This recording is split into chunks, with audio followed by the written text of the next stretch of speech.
our Week 2 CISN football pregame show. I am Blake Walker. We got a packed episode tonight before your Football Friday gets going.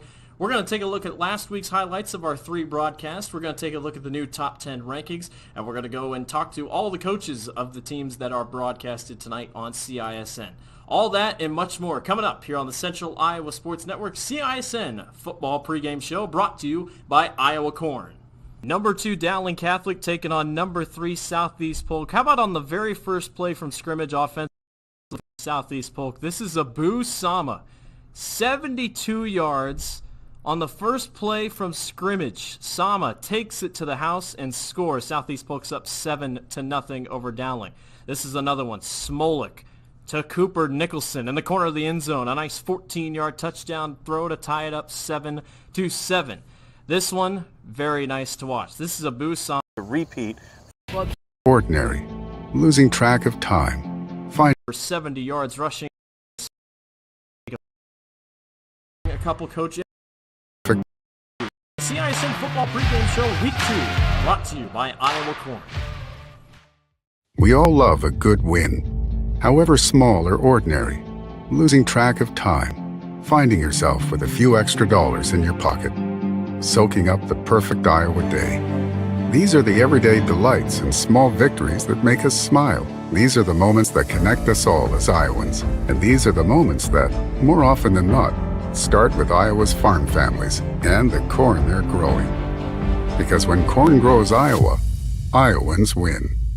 Free Godfather's Pizza begins with the download. Order through my new online ordering app and start earning free pizza and sides. It's easy. Download the Godfather's Pizza online ordering app today. Do it. Hi, this is Chris from Fireplace Superstore, and it's going to be an interesting patio furniture season this year. We have ordered a ton of merchandise, but due to supply chain issues, it's coming in a truckload at a time all summer long. If you want the best patio furniture, check early and check often. If you want to custom order your furniture, get in here as soon as you can to give your furniture the best chance to arrive this summer. Fireplace Superstore, Iowa's best patio furniture selection, just east of I-35 on Douglas Avenue. For 75 years, Holt service trucks have hit the streets of central Iowa to help customers in need. It might be for plumbing, heating, cooling, a water heater, or the usual repairs and maintenance. We've done that with quality work from quality employees who bring passion and personality to the job. That's the Holt difference. It gives me great pride to see how our company has grown from the seeds of success my grandfather planted in 1947. That's why more and more central Iowans are saying, let Holt handle that. Over 1,300 vehicles on WauKeeChevy.com. Schottenkirk Chevy Waukee. If we don't have it, you can build it. Newly expanded service department means we're hiring. See the openings on WauKeeChevy.com. Schottenkirk Chevy Waukee. WauKeeChevy.com. I'm off to college.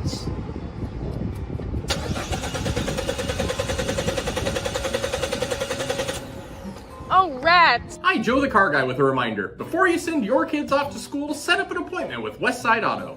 We check everything from tires to belts, fluids, hoses, wipers, and lights. 44 inspection points to help prevent that oh rats moment for your students. Call us today to set up your appointment. We'll have your kids off to school saying, For the best, head west. Westside Auto.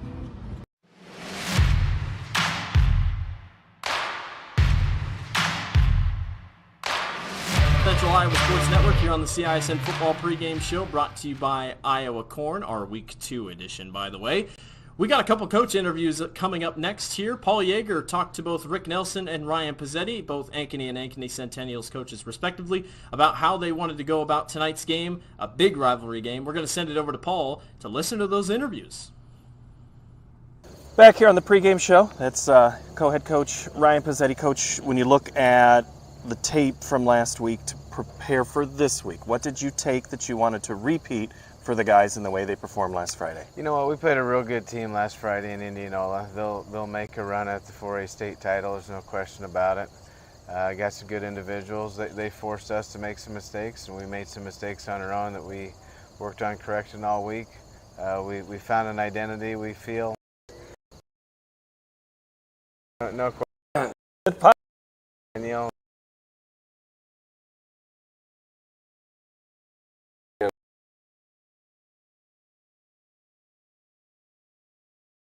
Football pregame show for week 2, brought to you by Iowa Corn. Stillwater, they have to play.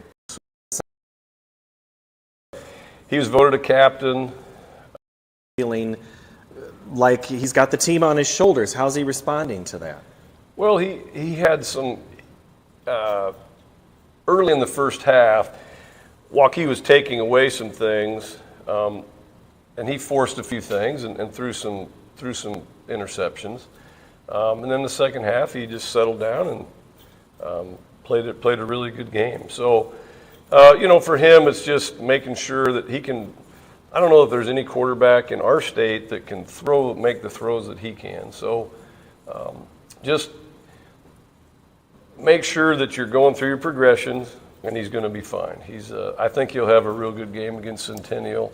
Last year, he played really well against Waukee, struggled against Centennial, and then it was just lights out after that. Once again, he's a young man too that really works hard at it, studies a lot of film, throws a lot. He's a real competitor. Not a gym rat, a video rat. Video, a little bit of everything. He likes to throw the football, and he's going to be a really solid player for us. Lastly, on Centennial specifically, they're still trying to find a little bit of an identity, running back by committee, but does it look similar concepts to the past with them? They always seem to play us different. They threw the ball some against Indianola. We think they're going to just pack it in and run the football. That's what they've done to us almost every year we've played them. So we did get to see the last couple of years a game before we played them. Usually we were the first game. But so against Indianola, I think they maybe threw it a little bit more than we think they're going to throw it against us. We think they'll run it. They've got that Porter kid. He looks really fast. So I think they'll try to get the ball to him. He looks like he's one of their better players on offense. All right, that's Rick Nelson. He's the head coach of the Ankeny Hawks. Kickoff is coming up next here on CISM. As always, we want to thank all the coaches for sitting down and talking to us, and we wish them all luck, best of luck, on their games in week number 2. We're going to take a quick break, and we'll be back for final thoughts before we toss it down to the big game. You're watching the Central Iowa Sports Network and the CISN Football pregame show for week 2, brought to you by Iowa Corn. We all love a good win, however small or ordinary. Losing track of time, finding yourself with a few extra dollars in your pocket, soaking up the perfect Iowa day. These are the everyday delights and small victories that make us smile. These are the moments that connect us all as Iowans. And these are the moments that, more often than not, start with Iowa's farm families and the corn they're growing. Because when corn grows Iowa, Iowans win. Not all used vehicles are created equal. DeArmond certified used vehicles have a big advantage. What sets us apart is that all used vehicles receive a 175-point inspection. Carfax report, 2 oil changes, collision deductible coverage, and wheel dent and windshield repair. Also, all DeArmond certified come with 2 warranties. A 1-year 12,000-mile bumper-to-bumper and a 2-year 100,000-mile powertrain. DeArmond Ford Indianola, DeArmond Automotive Knoxville, DeArmondAuto.com. Do you know what the best part about being a dog is? You can hear disaster before it even happens. You know what they say about disaster? Sometimes it can inspire a symphony.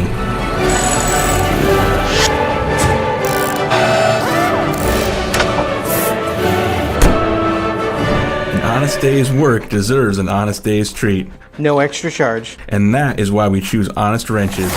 No extra charge. And it's how service should be.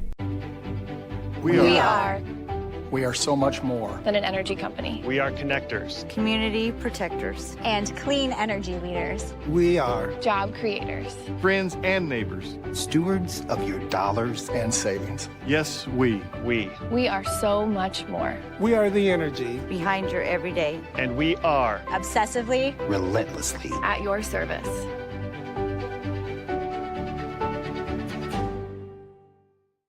Why do businesses succeed? The Better Business Bureau sees the traits of successful businesses every day. It's not easy, but it is simple. The BBB fosters trust between Iowa businesses and consumers. Visit bbb.org. Free Godfather's Pizza begins with the download. Order through my new online ordering app and start earning free pizza and sides. It's easy. Download the Godfather's Pizza online ordering app today. Do it.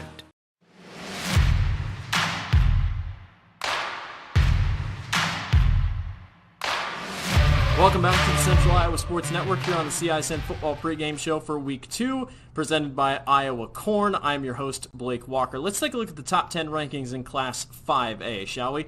Southeast Polk at the number 1 position after beating Dowling Catholic 38-24. As you can see, Abu Sama on the picture to the right. He was the main reason the Rams come away with the victory. They are the new number 1 team in the state. Ankeny drops to number 2.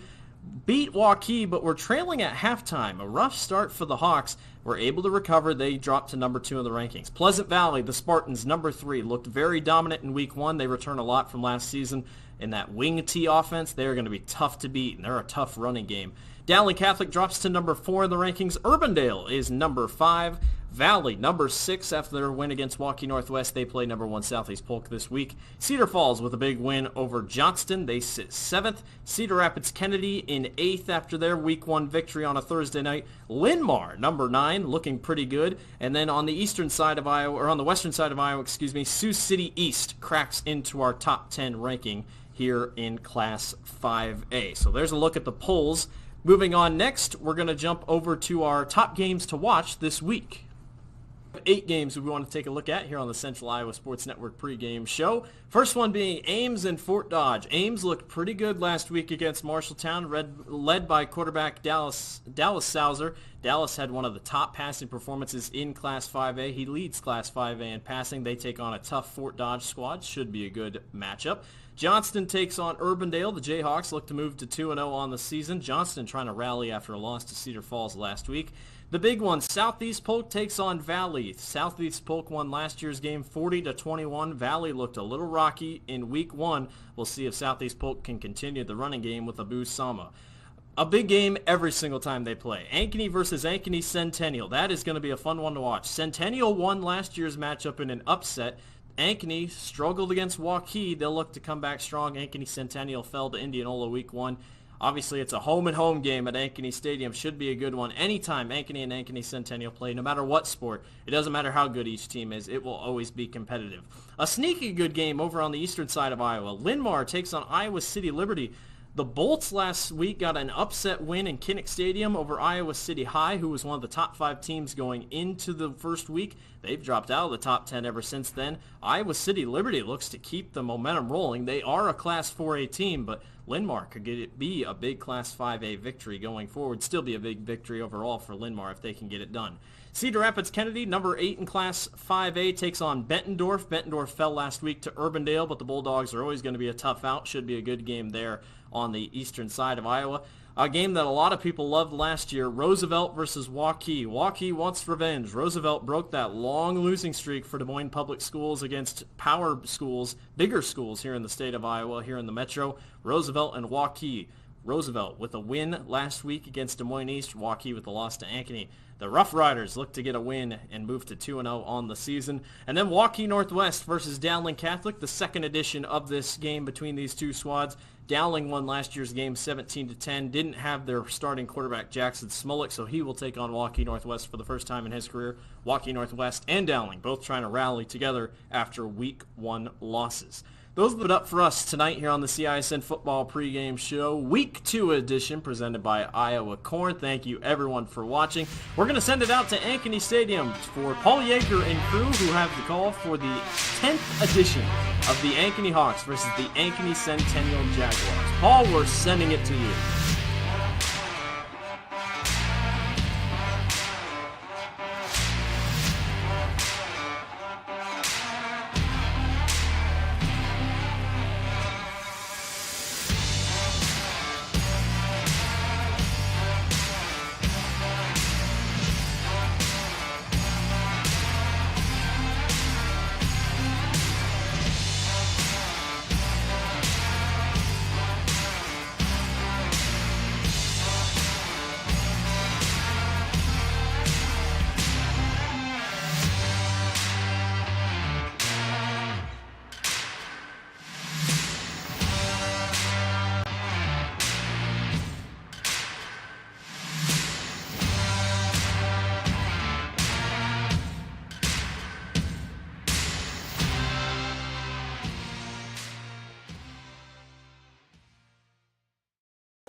A warm good evening to you from Ankeny. It is a crosstown matchup. It's the Ankeny Hawks and the Centennial Jaguars. It is a Week 2 matchup pitting two teams that know each other extremely well. They share zip codes. They share churches.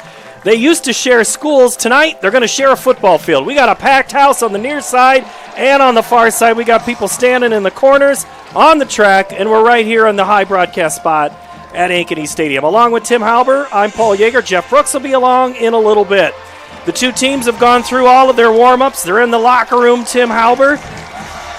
It's not a rivalry. Don't call it that. Just call it a game, right?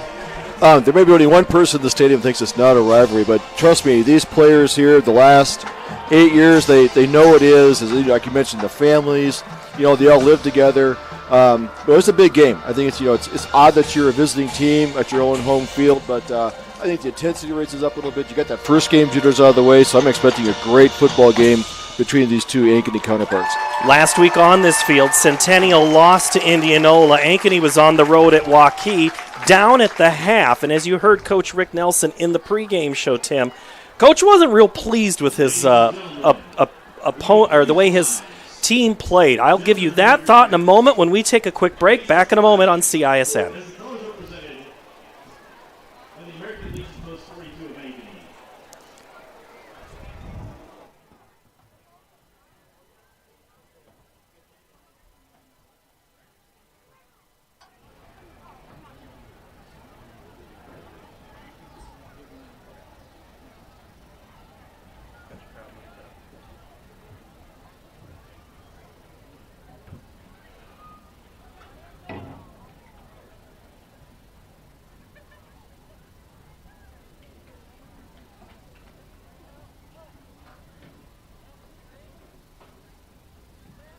Ladies and gentlemen, we remind you to please remain standing until the colors have been retired following the completion of the national anthem.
Last week in their game at Waukee won 26-7. They were down 7-0 at half, and as Coach Rick Nelson said, he didn't seem real pleased with his team. Let's just see if I get this right. Lots of mental errors. We couldn't block, we couldn't throw, we couldn't hit holes. Execution was a problem. Did he leave anything out? Also, he said they had 29 mental errors in the first half, so I think he looked at the film over and over again.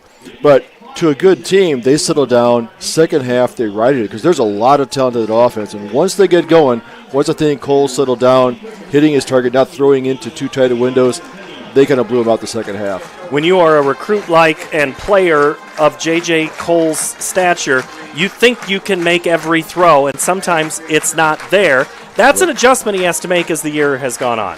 And he'll be challenged because they're looking at him. But as Coach says, here's a guy that can make all the throws, so he thinks he can do them. He's been to camps. He's got some talented wide receivers out there. But he's got to watch if you're a little late in the break, looking at coverages. You know, when you're playing live versus scrimmaging, it's a little bit different out there to get your timing down. Trenton Smith will be under center or in the gun for Centennial, and he had his own challenges. No interceptions. Coach Pizzetti said, hey, he completed 67% of his passes. That's what we ask him to do. The only part of the next part of that statement, Tim, in my eyes, has been what else can Trenton do that helps this offense? We talked about could he run the ball a little bit more, but it's not running a lot. It's like picking out the best time to run, because when he does run, he runs very well. He's a very good athlete. He's not looking to just tuck the ball and run. I think a balanced offense to get a little bit more of the running game to help him with this passing game. They did find that Severson played a really good game receiver, and of course Chase Shuddy, a 6'5" basketball type, that tight end that plays like a wide receiver, had a couple touchdowns last week, so he's going to be a big target here passing for Trenton Smith. Well, and that is something that as this game goes on, you kind of find out who looked better in practice, who can do what we need to do, who can be successful. Chase Shuddy answered the who on all three of those for Centennial. So now the question will be, how much do they use him? And not to use him over much, because I'm sure that the Ankeny Hawks have looked at the same film going, if he's out there, we got to cover him. They have a new defense that came out of Oklahoma, it's out of Stillwater. It's kind of for Ankeny. Yeah, for Ankeny, yes. So how they manage it, they're inexperienced on defense, they're young, they're susceptible to fakes and to reads, so how they mature between last week and this week will be a big tale, like how they manage a Shuddy and a Severson out there in the whiteouts. There's a guy we haven't mentioned in the Ankeny side, and that's part of the reason for this defensive change. You're going to see basically 10 on 11 with Jamison Patton allowed to kind of roam free. I warned somebody this week watching the game, this is going to be unlike any Hawk defense you've ever seen before. You watched some of the tape. Was I right? Yes, you're right. I'm kind of trying to figure it out myself. It's kind of like, it's a little freewheeling, but it's an aggressive style defense. They don't have the size like they've had before. They have a lot of guys playing for the first time, starting varsity experience. And then you have this wild card, kind of a rover star back that they have out there that can do different things. Basically, they're playing a 3-3 defense with somebody coming from somewhere to upset it. But if you don't watch your keys, once again, it's the blocking, you don't for your hole, you don't find your assignment, you can find yourself out of position, because then you're playing with 10 defensive players, not 11. And that creates issues for other players to either succeed or be exposed. Correct. Had a great conversation with Ryan Shuddy at Centennial practice this week, talking about his former college teammate Taylor Anderson. Both Shuddy and Anderson are assistant coaches for Centennial, both played at Wartburg, and I said, I was telling Coach Jerry Pizzetti, I said, Taylor was a heck of a linebacker, and Shuddy heard me and says, he was only good because I took all the doubles for Taylor. There is that unseen motive thing that happens with the defense, and that's thing Coach Shuddy has told his team, hey, defensive line, you might not be the star, but you have an incredibly important role. What is it? If you get 3 down linemen that can consume 5 blockers, anybody that can take on 2 blockers where they can't go and just glance off, you go to the linebacker. If you're preventing your linebackers to run free, because I still think the Centennial defense, their 3 down linemen and their 4 linebackers, how they play, that's still the core of their defense. Last week, Indianola exposed them and spread them out a little bit with their passing game. So, but if that defensive line, they may not get the tackles, but they're controlling that line of scrimmage, preventing gaps from happening, then your linebackers do shine. All right, I'm kind of all over the place here because there is so much going on, Tim. You have the Ankeny Hawks in their tunnel right now in the south end of the field. Centennial is hanging outside of that temporary locker room that's been here for decades on the north side of the field. Ankeny junior football players, who, whichever school they identify with, are on their side of the field. Centennial's now broken their huddle. I think we're about to see them. I'm also looking to the skies. 87 degrees is going to be our temperature here. Chance of thunderstorms later on at 9 o'clock when we're only going to cool down for 77 degrees. We'll check in with Jeff Brooks in just a moment. Once it gets even louder, I want him to have to yell over everything down on the field. But, Tim, in fact, it's kind of funny. You didn't hear Jeff talk, and Jeff didn't hear you talk when I was talking to you independently today. You both said the same thing about trying to get into the stadium tonight. What was it? There's no parking. I got here like I normally. Usually I can park right by the buses over there. Never a problem. Come up and go, what the heck? So I'm parking there. So I'm parking like I'm buying insurance from somebody down the street. So I had to walk on in. But, yes, there's a good crowd here tonight. I'm looking across there. We normally don't see the visiting side that full. This is an awesome crowd tonight, and I'm sure we have a great crowd listening on air.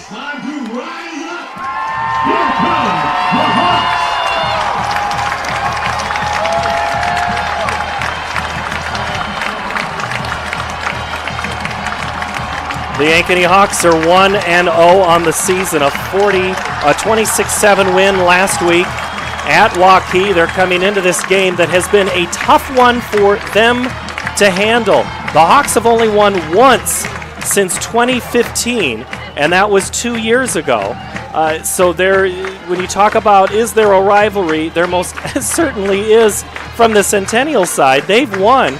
They won last year 14-7, but back on 8/28 of 20, Ankeny won 48-6, but Centennial had won 5 consecutive games up until that point. So we'll see how it all shakes out as Centennial comes out with their own emergence onto the field with looks like junior captains, and they are a much more subdued bunch. So let's go down to Jeff Brooks now for a report as Jeff, you've been on the sidelines for this one a number of times, so what's it like down there today?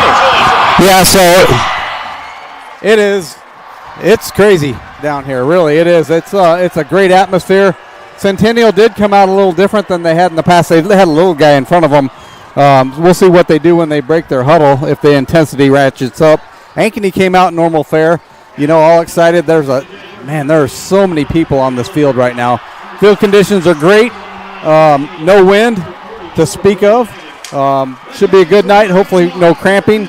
And like you were saying, I should have gave a traffic report instead of a field report. But I do have a truck, Tim, so I pulled up in the grass close. And it will be that way trying to get out of here tonight, too. So thank you, Jeff, for these reports. Cramping is something, Tim, I think both you and I have talked about. When it gets warm, it is week 2. Doesn't make it any easier on your on how you feel. No, it's pretty warm. It's pretty humid today, so we didn't see much of it last week. A lot of guys just more of getting dinged up, but we may see a little bit more because you're in a different routine than you were before. If you didn't hydrate plenty in here, plus your adrenaline gets flown, these things tend to happen. So we're going to watch to see if anybody cramps up this game, but expect a clean game, and I think expect a hard hitting game from these two teams. Well, we have our captains outside. It looks like Joe Kingston, Jameis Patton, J.J. Cole, and also Drew Monsivas? Yeah, Drew Monsivais. Monsivais? I apologize for any name mispronunciations. Brad Bunting's our official. Let's listen in to his coin toss. Rivalry game. The rivalry be heads. Marines on the back will be tails.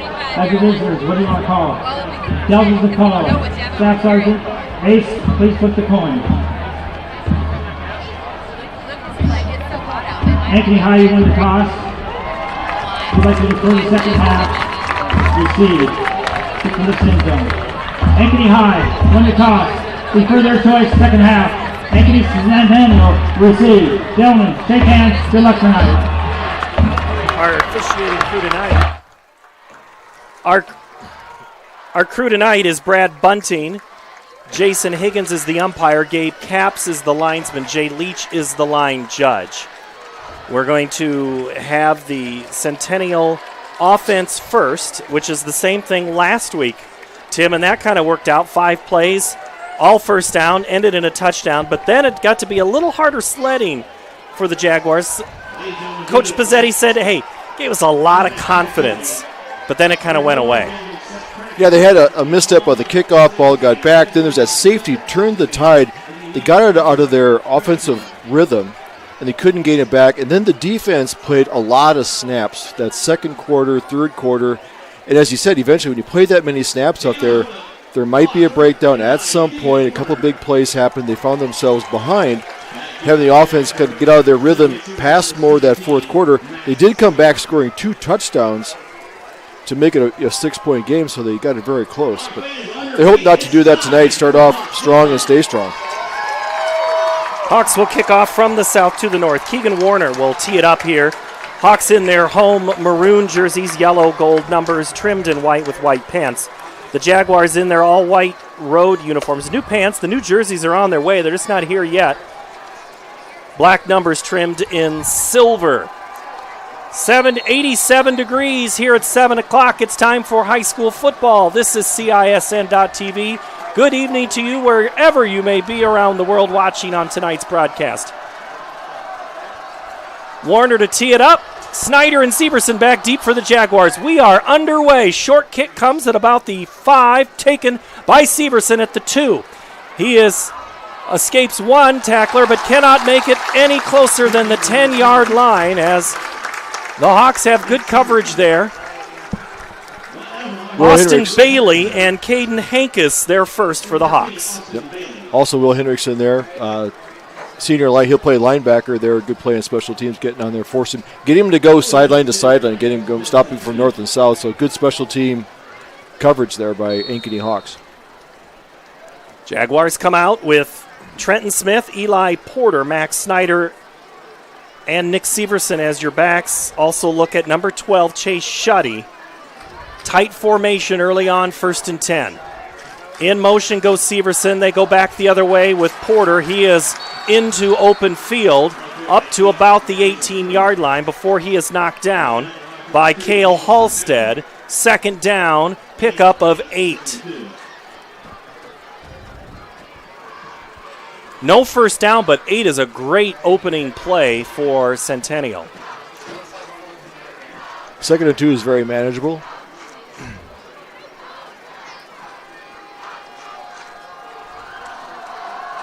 Three receivers come to the near side, one to the side of Smith to his left. Porter is to his left as well. Quick pass comes out to Snyder. He's hit as soon as the ball arrives.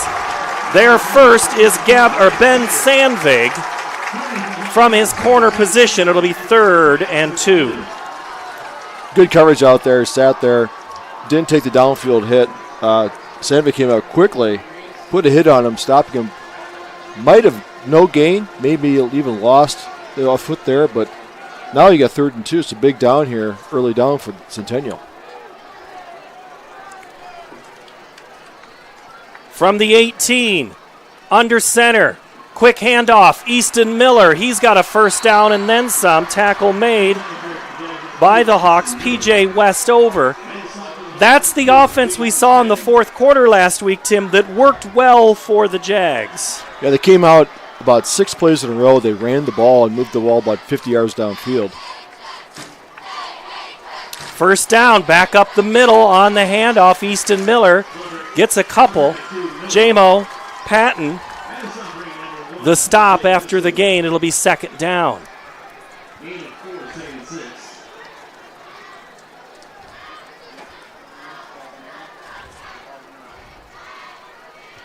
Handoff again, left side.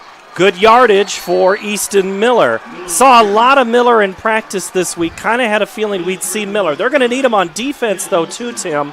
Same with Patton for the Hawks. They need him on offense as well. A hot night kind of exacerbates the temperature mode. Here comes that different defense. Miller is tackled after a gain of about 5. Pitching down there. Usually get those defense used to inexperienced linemen for Ankeny Hawks. Getting the tempo set up. Looks like a heavy formation. 3 running backs in there, kind of an old wing T formation. Double tight end, so it's definitely a run heavy. Let's see what they do here on a 2nd and 5 for the defense. Clock moving, under 10 minutes to play here in the 1st quarter. Trenton Smith in the shotgun. Porter to his right. In motion goes Severson. High snap taken now by Porter. He's hit on that far sideline, kept in bounds. There for the Hawks was Halstead. It'll be 3rd and short, maybe 2 to go. They came up there weird. The defensive line lined up 4 or 5 yards off the line of scrimmage, and look, they couldn't tell who was all blitzing. So I haven't seen where they haven't lined up on the ball there, so you see they come up here in a short yardage with 1 yard to go. 3rd and 1 from the 47.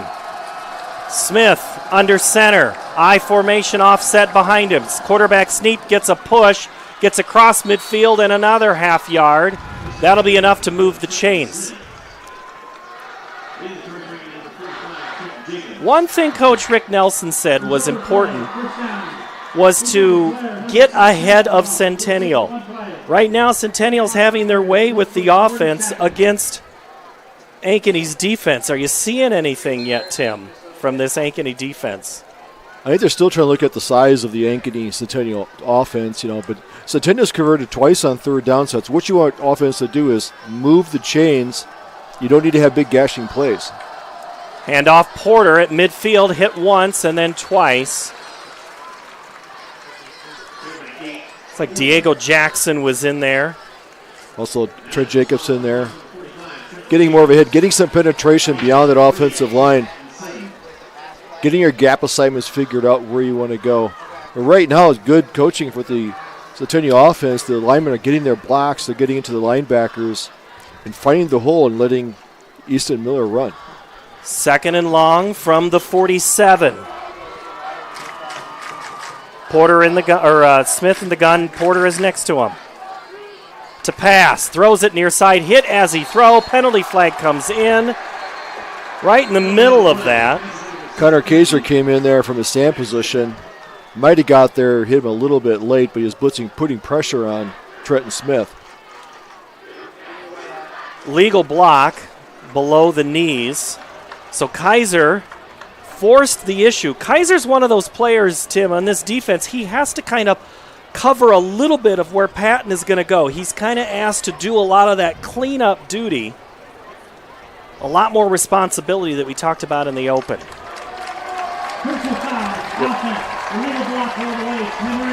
Yeah, you come from the outside, you can't block someone below the waist because they're exposed in their legs. So a good call there by the officials, for player safety. But pushes the ball back. So now you got a second in about 20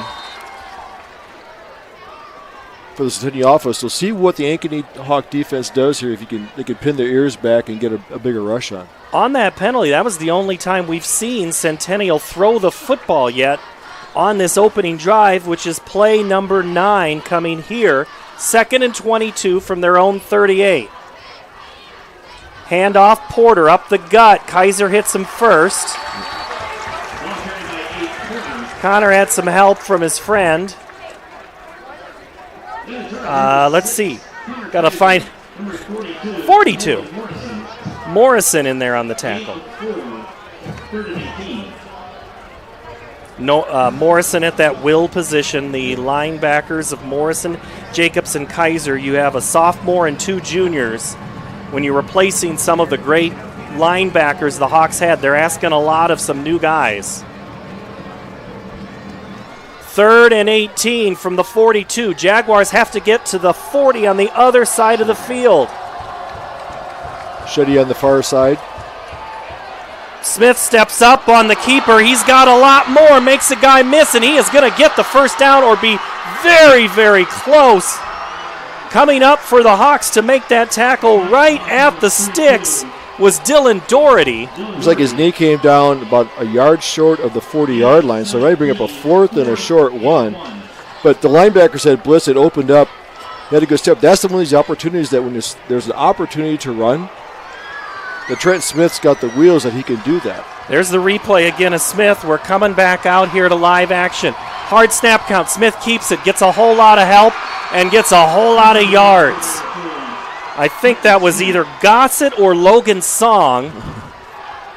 It was 30 or 10. I just didn't see which. It was 30, so that's Logan Song. Give him credit, too, for running that ball. Yeah, the quarterback ran with the help of 3 running backs behind him. But that'll drive a coach crazy when you get a second down there. You get 3rd and 20, and you give it up there. Give it 15 to 18 yards. So the drive keeps going on. 1st and 10 from the 37, 6:40 to go. This has been a very time-consuming drive for the Jags. In motion goes Porter. Smith keeps it again, left tackle. Patton hits him after the initial contact made by Cale Halstead. So like last week, Tim, Centennial's defense was on the field for a long time. Hawk defense has already been on the field for a long time. This is going to be play 13 of the drive. Yeah, they're shuffling a lot of players in and out. I see the linebackers, DBs, and they're looking to confuse them. But really, it's just a run game between the tackles that Centennial's had the most success at, whether it's Easton Miller in there, Trenton Smith's had a couple of big carries. Not much of the passing game. I see they're placing Shuddy isolation usually out to the left side, so I expect to not be surprised to see him in this game later. We have a whistle before the snap. Penalty flag on the field. Let's see if it's a timeout or if the penalty happened before the timeout, or if there even was a timeout called. I think there's a little movement on the offense. There's a lot of shifting going on with the Hawk defense, with their linemen, their linebackers.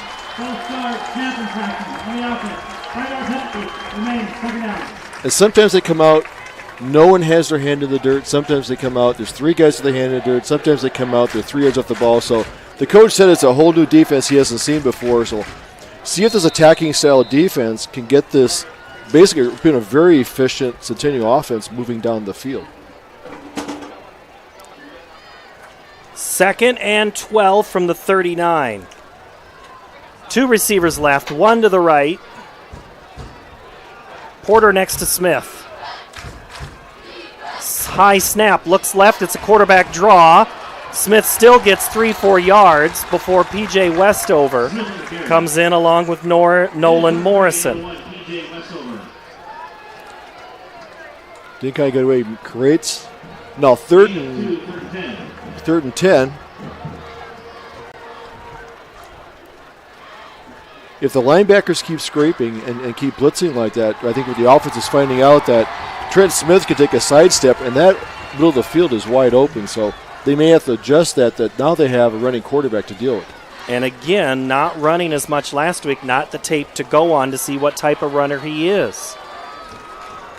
Almost the same formation, 3 to the left for Smith on 3rd and 10. Throws it, caught, Langford popped at the moment of ball touching offensive player, Patton there.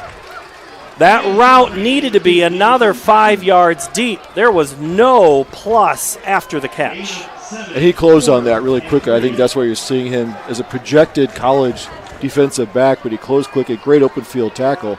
So now you're in that tweener zone. You're at the 30-yard line. Is it too far to kick? There's a 4-down territory, so it's 4th and 4. And they've had success moving the ball. Do you want to run the ball? Whole lot of clock going off of this one. This is a complete opposite of last game's 4th quarter where we were here forever. Jaguars take a timeout, so will we. No score, 3:51, Centennial moving. And Ryan would be happy to watch that clock just go. Limit the possessions. Yeah. 1,500 vehicles on WaukeeChevy.com. Schottenkirk Chevy Waukee. If we don't have it, you can build it. Newly expanded service department means we're hiring. See the openings on WaukeeChevy.com. Schottenkirk Chevy Waukee. WaukeeChevy.com. I'm off to college.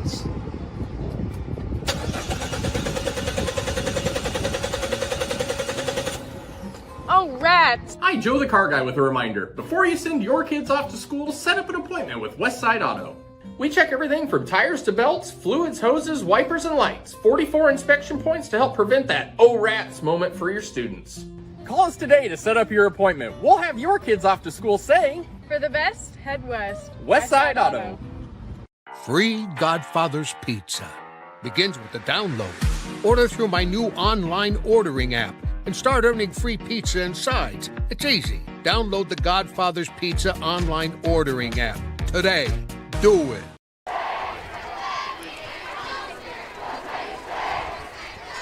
Fourth and 3 for Centennial. They're at their own, or they're at the Hawk 30-yard line. Hawks a little off the line of scrimmage. Pass is broken up. P.J. Westover, intended receiver, was the tight end Chase Shuddy. So after 14 plays, the Hawk defense holds. Jeff Brooks is down on the sideline, and Jeff, is everybody like hands on knees there after that for both sides? Well, what I will say is Centennial's job is accomplished, minus 2 points on the board. Man, their offensive line and just that running game was pretty good. So Centennial has their work cut out for them here tonight. They need to get up to force Centennial to throw the ball a little bit more. We'll see what happens here on Centennial's D. 1st and 10 from the 30.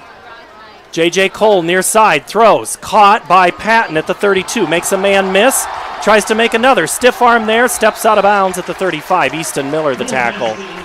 Gain of 6, maybe, up to the 36. Tim, I cut you off before you had a chance to comment on that final play of the drive. Well, I think they knew the play was going to go to Shuddy because they had an over-under where Patton had the over above there, but G.J. Westover was able to cut underneath to get a hand in the ball, so double-teamed on Shuddy on a critical down like that. 2nd and 4. Cole gives it to Williams. We didn't even talk about Jason Williams. Welcome to Ankeny. The transfer, the move-in from Cedar Rapids Kennedy, had a huge game last week where he had 23 carries, 141 yards, 2 touchdowns rushing, and 1 receiving. Hard to believe we didn't even mention Williams. So much focus on Patton, but Williams is going to be a tough back to bring down.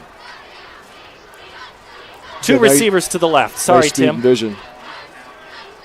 Cole on 1st down. Gives it to William on the run option. Up the gut, not much there to go.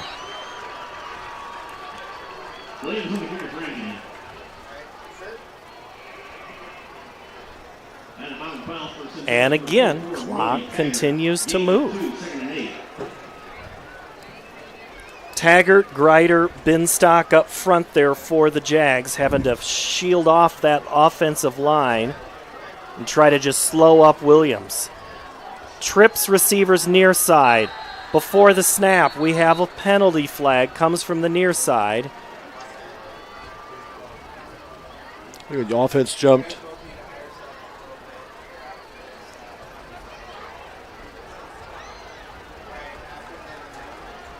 Encroachment, offense, number 8. 5-yard penalty, remains, 2nd down. Tight end moved a little bit there on the snap.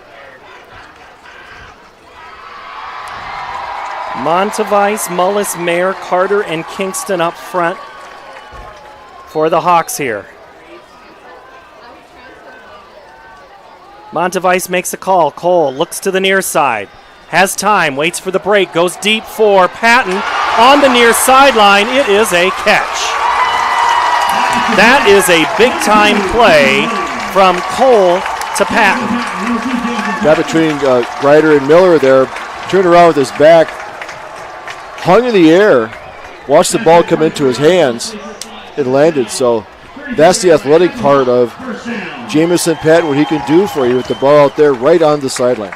Gain of 26 on the play for the Hawks. 1st down, ball on the 34, 2:32 to play, 1st quarter. Williams, the call up the gut, goes off tackle, gets into the secondary before Cole Greider comes up to make that, scratch that. That was Brody Taggart. Greider was still standing on the outside. Good block by Joe Kingston, driving his man back there, one of the captains out there. 6'3", 300-pound offensive tackle. I'd run behind him too. Greider goes out for a quick breather. 2nd and 5 on the play. 15 on the play clock for Cole. 4 receivers to the right. Before the snap, timeout, Ankeny. 1:52, no score here in the 2nd quarter. Back in a moment on CISN. Okay, so 58. Love a good win, however small or ordinary. Losing track of time, finding yourself with a few extra dollars in your pocket, soaking up the perfect Iowa day. These are the everyday delights and small victories that make us smile. These are the moments that connect us all as Iowans. And these are the moments that, more often than not, start with Iowa's farm families and the corn they're growing. Because when corn grows Iowa, Iowans win. Hi, this is Chris from Fireplace Superstore, and it's going to be an interesting patio furniture season this year. We have ordered a ton of merchandise, but due to supply chain issues, it's coming in a truckload at a time all summer long. If you want the best patio furniture, check early and check often. If you want to custom order your furniture, get in here as soon as you can to give your furniture the best chance to arrive this summer. Fireplace Superstore, Iowa's best patio furniture selection, just east of I-35 on Douglas Avenue. Out of the timeout, 2nd and 5. 29-yard line is the yard marker. Cole, 3 to his right, gives it to Williams. Goes left, cuts back right, makes one man miss, and gets very close to the first down. Coming up for Centennial on that play is Easton Miller. Also in there, looked like Connor Welch. A lot of Connor Welch and Easton Miller on offense and defense. 3rd and less than a yard to go for the Hawks. Good movement on the left side of that offensive line. Guard Carter in there moving his guys out. It's also tight end by Kruger. Under center goes Cole, puts his head down, gets the first down. That'll move the chains. J.J. Cole is listed this year on the program at 6'7". I think he's taller than that. When you look out in the huddle, he does see above the line, so that his height's going to be an advantage for him, especially as a passing quarterback. You can see over a lot of the defense there. Stand next to him and you are looking up into the sun. Maybe that's just me, who's a little shorter. Williams to the right of Cole, 3 receivers to the right. Patton is one of them. Snap of the ball. Cole looks to the left, throws down the left near sideline. He's got a beat on his receiver. He was trying to get. There's a Will Hendricks out there. Will Hendricks was there, but Will was looking for maybe a little help from the stripes. Yep, and there's a little bit of touching going on there, but it didn't impede his progress going downfield. So it's better to overthrow on that first down there than underthrow. The defensive back has a chance for the ball. So at least you know that you're seeing single coverage on the outside when you bring one receiver to the left. So that's something that the coaches always store is what is the play, what was the formation, how do they handle us, save it for later. Patton Ward go to the right side. Cole looks to that way, escapes one, and he is going to barely get back to the line of scrimmage. First man there was Josh Binstock, and then going to get credit for the tackle is Brody Taggart, but that was all Binstock. It was. He turned it from his knee hit back there, so he basically had a no gain. What would have been about a 4 or 5 yard loss. Good coverage there by the Centennial defense. His first look out there is Reed. Nothing's there. He rolled out there. The end, Binstock holding his position, not letting J.J. Cole run out to the left and find another passing lane. 3rd and 10 for the Hawks. Play clock at 2. Cole gets rid of it. Far side. Caught at the stick. Looks like Will Hendricks is there. He has the first down at the 12. Move the chains for Ankeny. Nice sideline route. Dug it, went to the outside. Passes on a good timing route. They needed 10, got 11.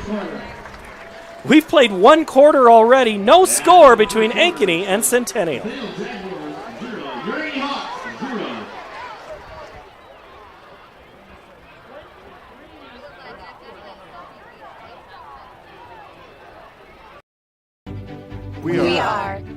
We are so much more than an energy company. We are connectors, community protectors, and clean energy leaders. We are job creators, friends and neighbors, stewards of your dollars and savings. Yes, we are so much more. We are the energy behind your everyday. And we are obsessively, relentlessly at your service.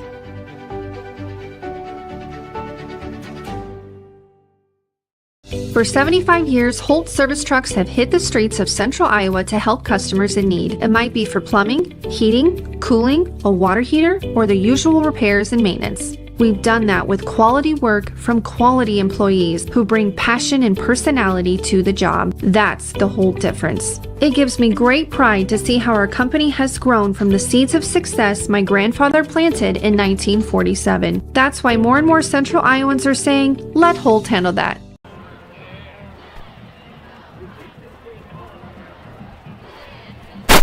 We kicked this game off at 7 o'clock. At 7:23, we were breaking. One quarter is gone. 12 minutes milked off the clock. Jeff Brooks is down on our sideline. Jeff, real quick here before that snap, is it hot, muggy? Has that changed at all in this quarter? You know, the shade has taken over the stadium, so it has cooled off quite a bit down here on the field. So things should be good. We got a nice little breeze. Nothing that'll affect the game, but it helps with the players. So all good. 1st and 10 for the Hawks. Under center goes Cole. Play action, they go Patton around the right side. Second man through, runs into his own blocker who was out there. Sorry, Tristan Mullis. He kind of credit tackle on Patton there. A little bit of trickery. They were going to go left with Williams, came back with Patton on the reverse. Simon, the play tackle. by Cole Kitt, holding his ground there. Also, Connor Welsh, probably is Connor Welsh out there. Keep it on the inside, not letting him cut back inside, using his speed to create more yards. Cole gives it to Williams, off left tackle, goes off 1, then 2, flag comes in. Easton Miller was there first. Might be holding on. And also Binstock and Zach English. English last week, 9 tackles against Indianola. Going to have a hold. Looks like they throw it in the middle there where those linemen are just playing a little bit. Hold it. Offense, number 71. 10-yard penalties, 5 foul. Replay, 2nd down. It was a hold or a good open field tackle by Drew, but I think he usually when you get a player on the ground like that, they look for it. It looks worse than it is. Not a good spot to have a holding penalty when you're getting this close to the red zone or in the red zone to lose yards on a holding play. Hawks all the way back to their own 20, or the Centennial 20. Cole goes for the out and up. Now he's going to run it, throws it on the comeback route. It's caught at about the 8-yard line. That's Evan Erlmeyer, the sophomore, makes the catch. Erlmeyer, a former youth baseball teammate of Connor Kaiser. I'm going to start having more and more of these when they were storm chasers, if you want me to. 3rd and manageable, 3rd and 7, 3rd and 6. 3 receivers go to the left. Patton and Ward cross the tight end, and who was wide open, who I was just about to say, right there on the line was Devin Akers. Everybody on the offense knew where the play was going except Devin Akers. Incomplete. It'll be a field goal attempt. Yes, and he was open across the middle. The skinny post, as they call it, came across there. He had turned his head around there. Almost picked off. They had a hand in there. Good defensive stand. So no Warner coming on for the field goal attempt. It'll be from the near hash, a 25-yarder at the 10:24 mark. Out of the snap of Austin, or the hold of Austin Bailey. Kick is up, and it is good. Ankeny 3, Centennial 0. This is high school football on CISN.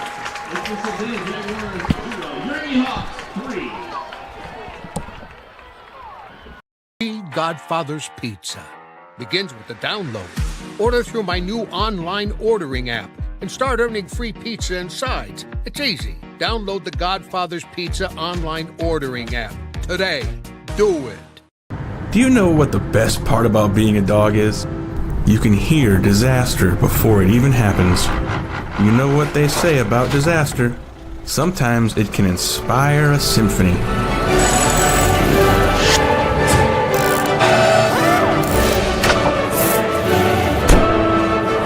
An honest day's work deserves an honest day's treat. No extra charge. And that is why we choose Honest Wrenches. No extra charge. And it's how service should be. Why do businesses succeed? The Better Business Bureau sees the traits of successful businesses every day. It's not easy, but it is simple. The BBB fosters trust between Iowa businesses and consumers. Visit bbb.org. 13 play, 62 yards, ends in a 25-yard field goal.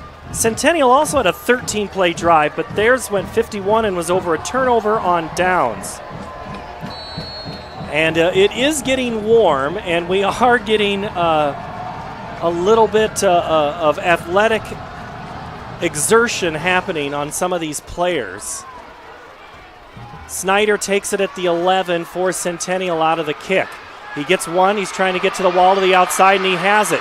He's got a whole lot of room near side. Penalty flag comes from the back in the area of where you usually call a block in the back or hold of some kind. Don't get too excited about putting this in at the 38. I don't think it's going to stay. I always mention their special teams is so hard, especially when they cross the field like that, coming from the left side to right side, you're picking up blockers. Guys don't get in front of their guy to block, so they do is they still want to get them. They reach their hand out, extend their arms. You're going to get a push in the back, legal use of hands. Illegal block in the back. Return team, number 5. That's only for 10 yards, foul. First down, Ankeny Centennial. Very similar drives for both of these teams on that first possession in the sense of there wasn't really anything big. Ankeny had a couple of plays, one of 26, one of 12, but very similar approaches early on here. Yeah, both had a good mix of run, passing there, feeling each other out, getting with the defense. Now we'll see what each team has had a series. Everybody has their timing down. They got a good sweat. We're working up now, so let's see if they settle down. I think they had a good sweat coming off the bus. But this is game time sweat. It's a lot different. 10-11 to go. Hawks 3, Jags 0. They're still sorting it out over there, which is all the better time, I suppose, Jeff Brooks. You've now made your way to the Centennial side. Are we going to whistle here? What do you know, Jeff? What's going on? All right.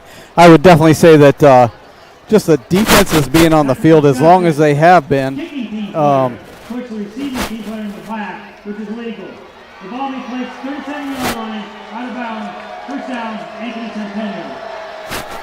Well, that changes things a little bit for them. So both defenses that were on the field for quite a long time. So it's taken its toll on both of them. But, on the other end, it gives each team a chance to rest. So we'll see what Centennial does here to answer that 3 points.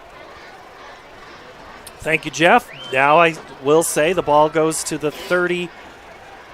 Oh, that's the 37. I do like in only the second game being able to hear what the official is saying and have some explanation, whether you like it or not, for whoever you're cheering for. You at least know what's going on. Smith out of the gun. They go Porter, who has a ton of room. He's into the secondary and across to the 40-yard line before P.J. Westover makes the tackle. Huge play for the Jags. They came in off that right side. Eisentrager, Bennett Griffin getting some good blocks in there. Quick snap. Porter again, almost the exact same spot, gets to the outside. And a first down. Once again, that defense is lining up. Once in a while, there's nobody with their hand in the dirt. They're kind of a read defense, causing some confusion there, playing 3 yards off the ball. Hand off Porter. Why mess with something that's working, especially when you get 5 yards? Porter again. Patton makes the tackle. Coach Pizzetti doing what they did last week, put the running game in, speed it up, get the play in and run it.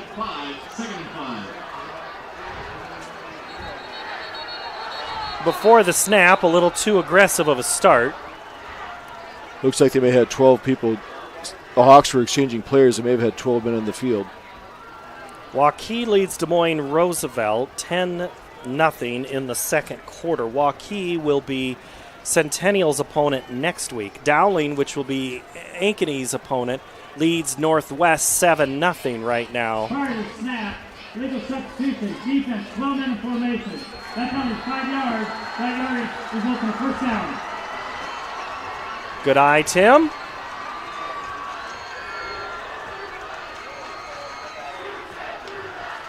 Ball now at the 15 for Centennial.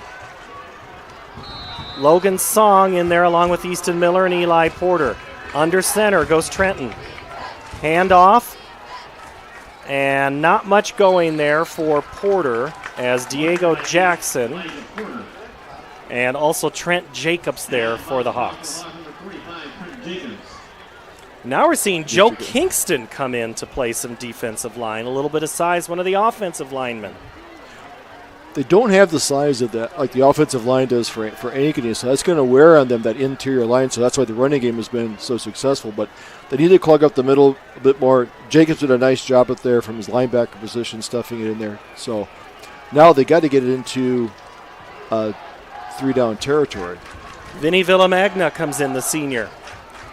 On second down, quick pass. That looked like it was maybe Diego Jackson had a hand there, but it went right past him, incomplete. Reed Johnson comes back in. A lot of substitutions on the Ankeny Hawk defense. They're moving linemen in and out. Yeah, Kingston comes out. 3rd and 8, which you think would be an obvious passing down. I'm going to shade to see where is Shetty out there, that 6'4" tight end. See if they can isolate him like they did last weekend. Use him on a corner pattern.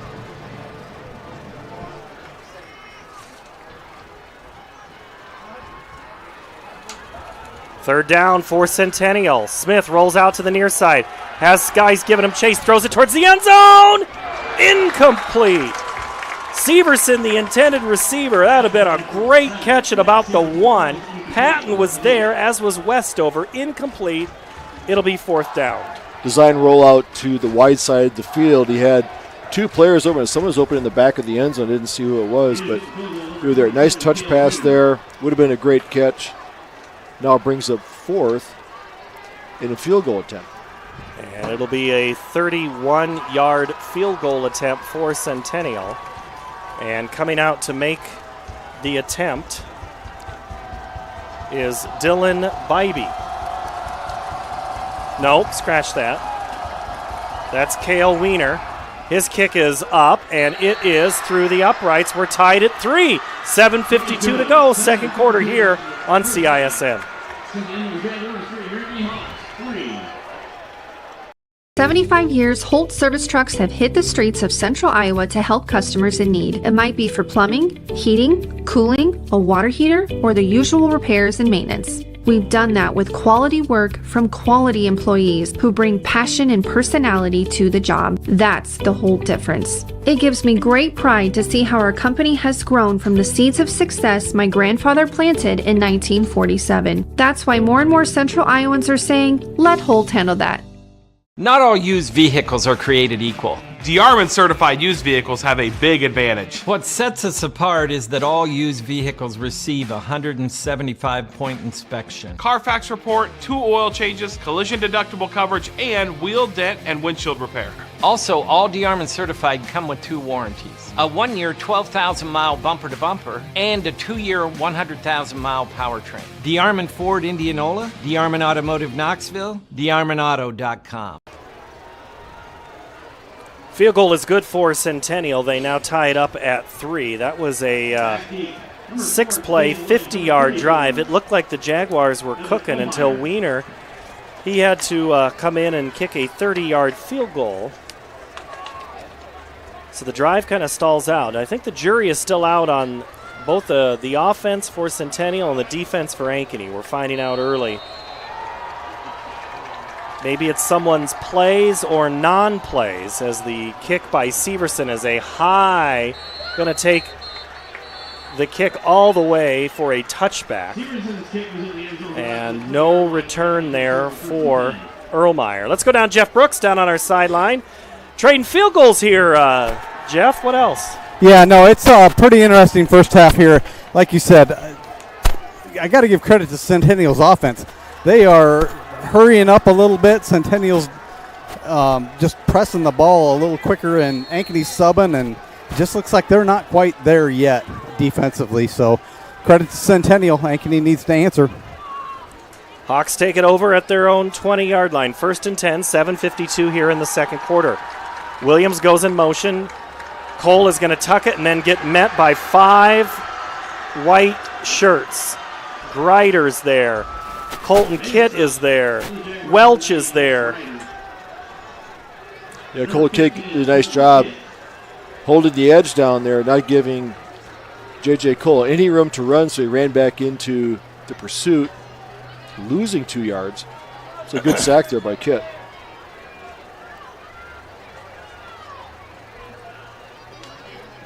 Second down, 3 receivers left. Looking at it for Earl Meyer. Cole was kind of locked in on him the whole time with 3 receivers, and all of a sudden it's quickly 3rd and 12. Game seems to be going a little fast right now for the Hawks. Yes, the Centennial defense is comfortable putting Ankeny Hawks in passing downs. They feel that they can cover them. They're very athletic in there, giving them the middle, not letting anything go deep. So that's what J.J. Cole is focusing on, is that middle zone. Offensive line's got to buy some time on this clear passing situation for Cole. Throws it deep downfield. He's got a man. Overthrows his intended receiver, Will Henricks. Just an absolute lightning bolt throw by Cole, but Henricks harder when you've got a Joe Talmadge right on your hip pocket the whole time. Good coverage. He threw it out there. Threw a nice pass while he's rolling out to his right. But a 3 and out by the Centennial defense, getting the ball back with 7 minutes to go. Hawks will punt it away with Reed Johnson. Short kick. It's going to come out and be caught on the sideline. And that is a poor execution right there. Samuel Z makes the catch, but the problem is Sam was 6 yards off the ball. Adam Booth goes down to talk to J.J. Cole. What are they talking about right now? There, you think, Tim? That was a 3 and out. I think he's looking at his reads there. I think that possibly the run might have been a busted play. Where the reads are, where people are open, because one is a deep pass, a quick pass over the middle that was offline. So his passing's not been sharp. He may not be following his progressions in there and finding the open receiver. 11-yard punt puts the Jags in excellent field position. They have it at their own 28. Eli Porter up the gut. Patton makes 1 tackle. And Nolan Morrison finishes it off. Calvin Jones, who we thought wouldn't play, was in there on the block. Griffin in there. Great job of the offensive line. They're getting leverage on the inside there in those 3 down linemen. They've got something figured out. So if those 5 linemen can drive them back, the linebackers can't do their gaps and stop on the run play. So there's a lot of running room there for Porter. 2nd and 5. Severson comes back again next to Porter, or to Smith. Porter gets the handoff. Severson, the second one through, and he is across inside the 20 and is enough for a first down. Move the chains for Centennial. But yeah, they've been running that first back through very successfully with Porter. So Easton Miller there on the counter, second man through off to the left side, picks up enough to pick up the first down. First downs are critical down here on this side of the field, in the Hawks side of the field. Tight formation. Handoff. Left side. That is Easton Miller. He's inside the 10. Patton's helmet comes off. He'll get a rare breather.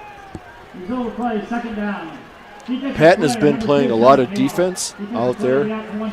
He's a critical offensive weapon for them, so him playing a lot of defense also takes him out of the offense. Very good down and distance for Centennial. 2nd and 2 from the 10. Easton Miller wide open and into the end zone. Touchdown Centennial. Easton Miller scores. Good blocking in there. If I'm reading the numbers right, I don't know if that was Brody Taggart, who plays end, who's in there also blocking. Bringing in their heavy formation. Ran it off the left side in there for a touchdown.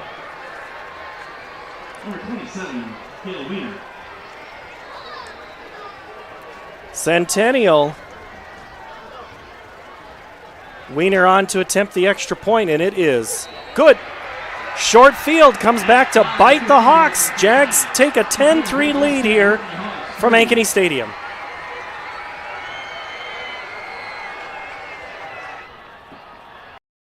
Vehicles on WaukeeChevy.com. Schottenkirk Chevy Waukee. If we don't have it, you can build it. Newly expanded service department means we're hiring. See the openings on WaukeeChevy.com. Schottenkirk Chevy Waukee. WaukeeChevy.com. I'm off to college.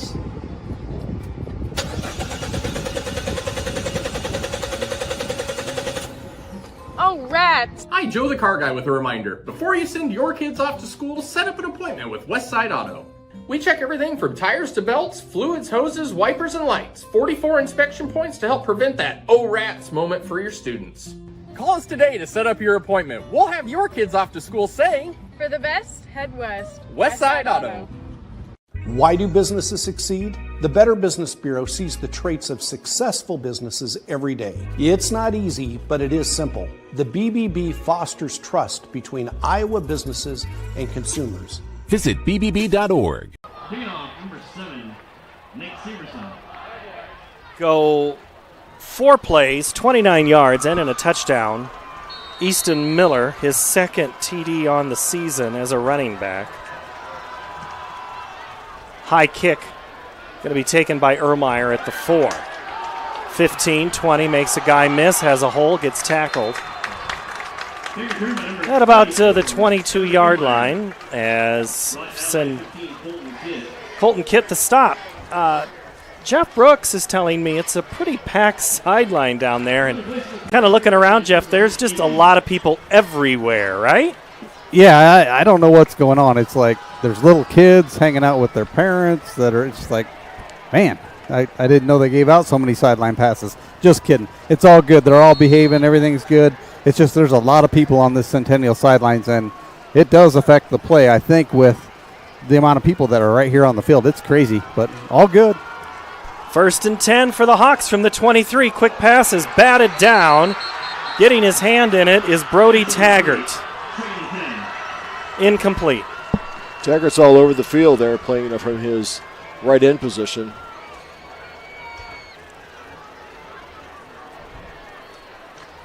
Shifting players. They changed their defensive strategy. If they get them in a long, 2nd and 3rd and long, they're bringing in an extra defensive back, taking a linebacker off the field. Empty backfield for the Hawks. 4 receivers to the left, 1 to the near side. Play clock at 9. Cole checks out. Barks out the call. Looks near side, trying to go deep for Hendricks. He's got his man beat. It's off his fingertips, incomplete. Running stride for stride was Connor Welch. Incomplete. That play call was there. They know it's there. They tried to do that on 3rd down the play before, the drive before. Incomplete both times. And Hendricks throws his helmet on disgust as he heads to the sideline. But you got to know that play is going to be there, so keep your head. It's going to be there. Good defensive play by Connor Welsh, knowing not taking the bite. But brings up 3rd and 10. Cole throws it. Ermeyer caught, hit right as he catches it, and Evan has nowhere to go. He has just stood up.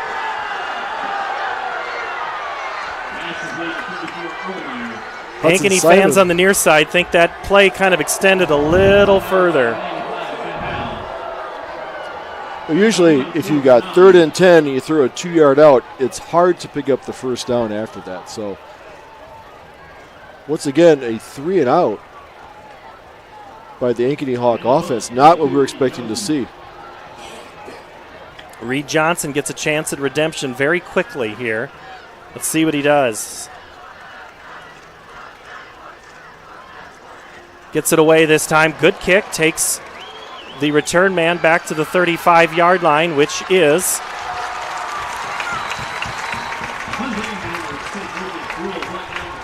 that's Lucas Brule, or that's Brule for Centennial. Lucas Brule wrestles, plays rugby and baseball. A lot of multi-sport athletes on both of these squads. So now 4 minutes, 8 seconds to go for Centennial. They're up 10-3 right now. Ankeny defense is going to have to try to get the Jag offense off the field. Jaguars have had very little resistance so far on many of their plays. Smith to pass, caught by Shuddy at the 40, gets a block, then gets popped by Patton and Westover at about the 46-yard line. Good gain, though, on the play of 6. Once again, lighting 6 guys up off the line of scrimmage on the Hawk defense, all in a standing position. They all are rushed, so they're trying to throw off the blocking assignment. So the quick out by Trenton Smith is the correct call, picking up 6 yards. 3:42, clock moving. Jaguars going from south to north right now. Porter gets the handoff. He's hit at the line of scrimmage and popped. Good second effort there. Diego Cale Jackson. Halstead, and Diego Jackson. Westover was there first.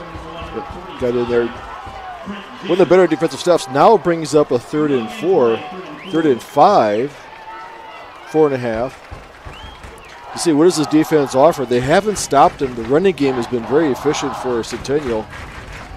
With 3 minutes to go, I would be surprised. Something to keep the clock running. But the running game has been gashing him quite well.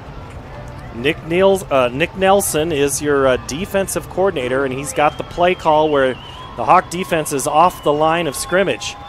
Here comes some pressure. It's a screen. It's caught by Porter, and he is going to be short of the first down. Stop made for the Hawks by Trent Jacobs. Well short of midfield, gain of maybe a yard, and I'm thinking Centennial's going to punt this away. Yeah, it's a long 3 yards. They're going to let. Timeout, Ankeny. 10-3 your score. Back in a moment. Timeout, Ankeny High. Victor covered for the half. Godfather's Pizza begins with the download. Order through my new online ordering app and start earning free pizza and sides. It's easy. Download the Godfather's Pizza online ordering app today. Do it. Do you know what the best part about being a dog is? You can hear disaster before it even happens. You know what they say about disaster? Sometimes it can inspire a symphony.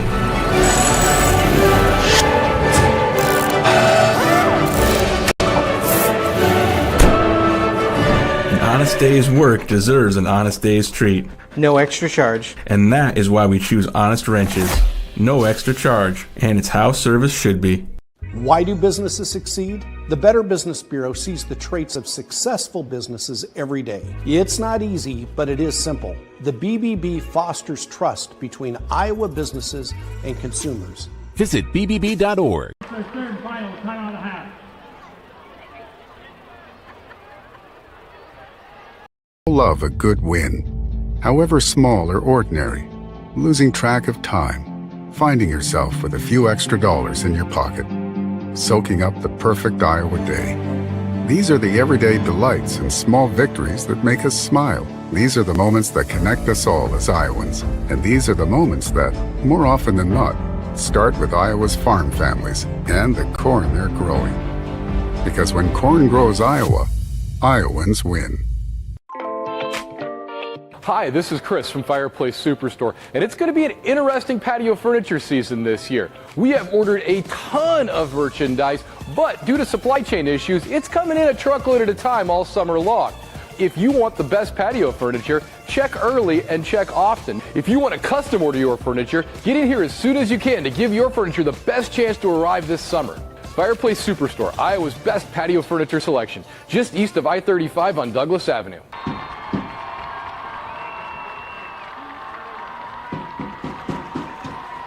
And we're back after the double timeout.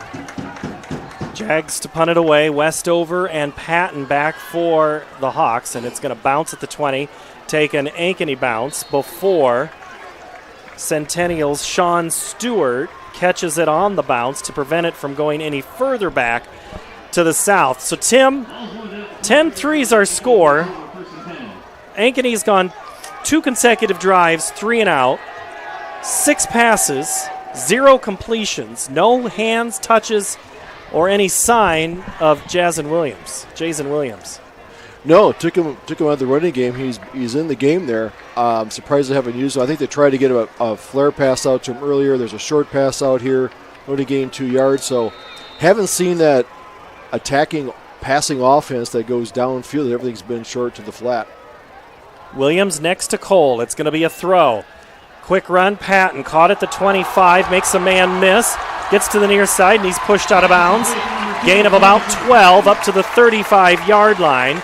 That'll be a first down, out of bounds. Clock stops at 2:13. Very smooth route running by Pat. He takes that look inside. He can plant, cut, take it back to the outside.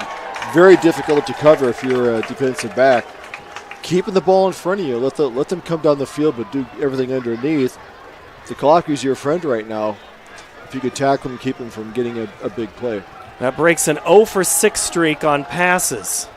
Williams there to block. Cole runs under. Gets to the 40, slides down. At first contact at the 41, had a whole lot of guys on him. That's the play you're talking about, Tim. Clock moves on the run at a pickup of 6. Hawks go hurry up.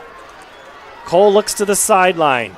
3 receivers left. He's got Akers here to the near side, Williams to his left. Cole goes deep. He's got wide open Patton. Caught at the 30, 25, 20.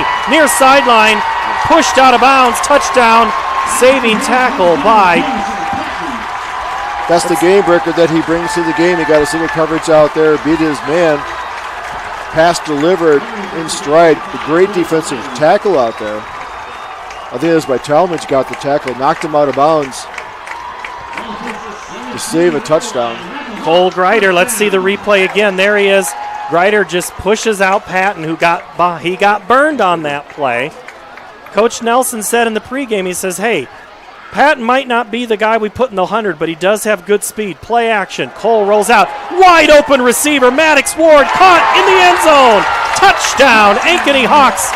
17-yard score. Penalty flag after the play on the far sideline. Not really sure. The guy getting talked to is the center, Ryan Mayer. Don't know if that was a late hit because the quarterback rolled out.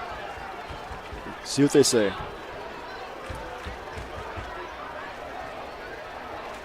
Mayer and... But that's the effect of Holden Sharman were out there.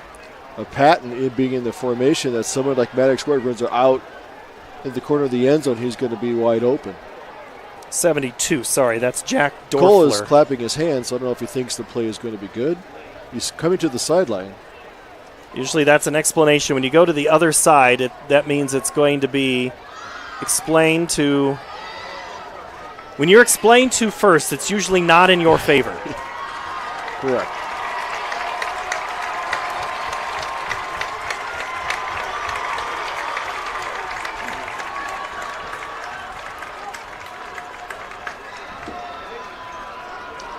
The result of the play is a touchdown. After play, dead ball, personal foul, offense number 57. Ankeny Centennial is going to have that enforced on the PAT. They're marking off 15 yards from the 3-yard line and attempted try. So the personal foul is assessed to Ryan Mayer, the senior, one of the more calm demeanor guys you'll find as an offensive lineman, and he's the one who picks up.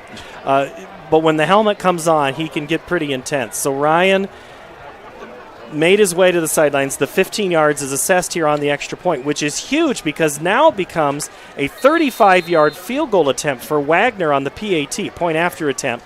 It's 10-9 Centennial right now.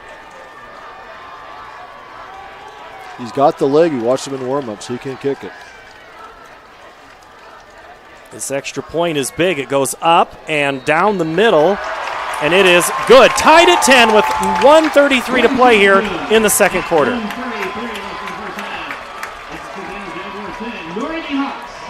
Who needs timeouts?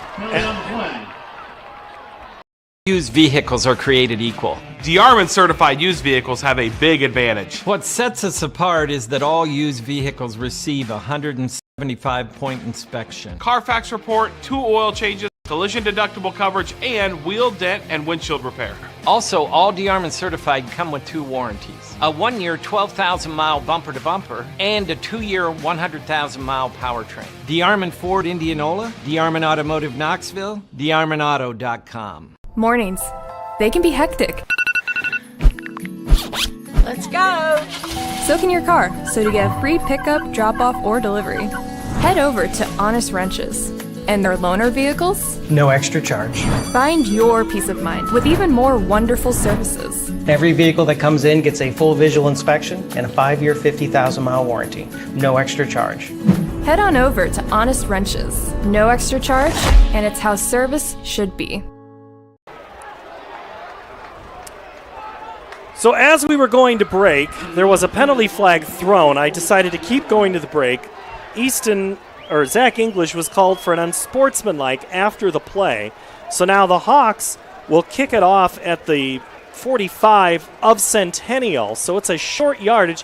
Even if you try an onside here, Tim, the ball's at the 30-yard line. You're only going to lose about 10 yards if you kick a touchback into the end zone. Let's see what Wagner's going to do here.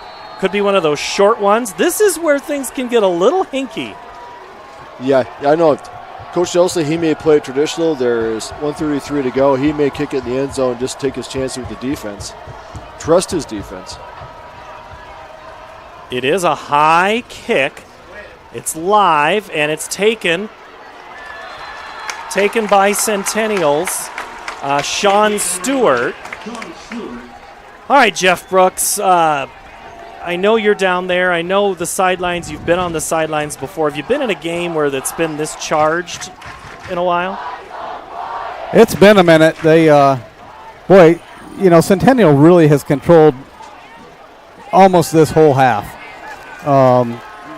Credit to Ankeny for sticking resilient and knowing and having confidence in themselves to go down and score right before half. And they get the ball, I believe, coming out of halftime. So another bonus to them. So it's pretty intense down here.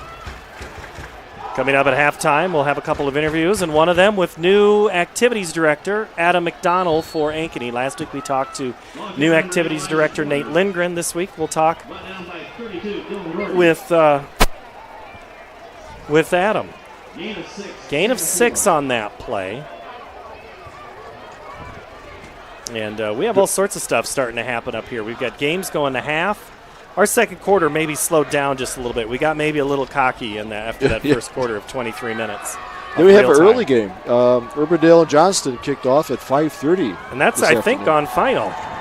Could be. It was 21-7. Johnston over Urbandale. Smith under center. Porter, right side, nowhere to go, but somehow finds his way forward.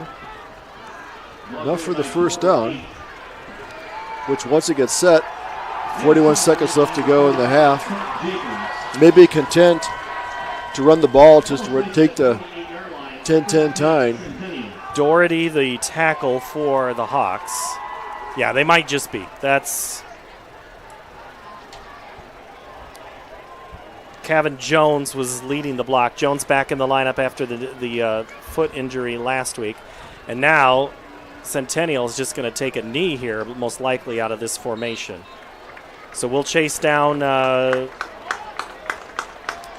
We have to find Coach Pizzetti, get him talked to. Jeff Brooks is going to find Ryan or Jerry, and he's got him right now. Let's go down to Jeff Brooks. He's got Ryan Pizzetti on the sideline. Hey, Coach Pizzetti, much better first half out of you this week. What are your first impressions on controlling the clock, running game, and that offensively? You know what? We're playing our kind of football, controlling the clock. Gave up a big play at the end of the half. They scored. Big players make big plays. We got to stop those things. We got to come out the second half, do a lot of what we did the first half, but we got to be a little bit more balanced, I feel. Defensively, they get the ball first, I believe. Message to the defense when you go in there to stop that big play and coming back. What are you saying to the boys? Make them earn it. Don't give it to them. Make them earn it. All right, Coach, thank you. All right, thank you very much. Jeff Brooks, as he tries to get his way around. We have all sorts of activity. Cheerleaders. We've got the band coming on. We've got the Hawks leaving the field, the Jaguars leaving the field. Fans making their way. This is their first chance to see the Ankeny Hawk Marching Band and their performance. And We will show you the band performance at some point this year, just not tonight. We're going to step away for a moment. Quick look at some of the scores that are going on as we are leaving for this break. Johnston has defeated Urbandale already tonight, 24-7. That's a final. Southeast Polk 10 over Valley 7. That's at half. Dowling starting to get things moving against Waukee Northwest. Maroons lead 24-3. Waukee leads Roosevelt 10-6 at this moment. Here we are 10-10. Tim, as we go to break, final thoughts on what you saw in the first half from the Hawks and the Jags. I thought it was dominance by Centennial, both offensively and defensively. They ran the ball. They had a short field. They took advantage of the breaks. A lot of mental breakdowns by the Ankeny Hawk offense, I think, still struggling. And the defense looks quite young. So it'd be interesting to see what happens in that very first series, maybe telling how the game turns out. All right, we'll take a break. 10-10's your score. We're back at zeros. Our interview is coming up next. This is high school football on CISN. Love a good win. However small or ordinary, losing track of time, finding yourself with a few extra dollars in your pocket, soaking up the perfect Iowa day. These are the everyday delights and small victories that make us smile. These are the moments that connect us all as Iowans. And these are the moments that, more often than not, start with Iowa's farm families and the corn they're growing. Because when corn grows Iowa, Iowans win. Not all used vehicles are created equal. DeArmond certified used vehicles have a big advantage. What sets us apart is that all used vehicles receive a 175-point inspection. Carfax report, 2 oil changes, collision deductible coverage, and wheel dent and windshield repair. Also, all DeArmond certified come with 2 warranties. A 1-year 12,000-mile bumper-to-bumper and a 2-year 100,000-mile powertrain. DeArmond Ford Indianola, DeArmond Automotive Knoxville, DeArmondAuto.com. Hi, this is Chris from Fireplace Superstore, and it's going to be an interesting patio furniture season this year. We have ordered a ton of merchandise, but due to supply chain issues, it's coming in a truckload at a time all summer long.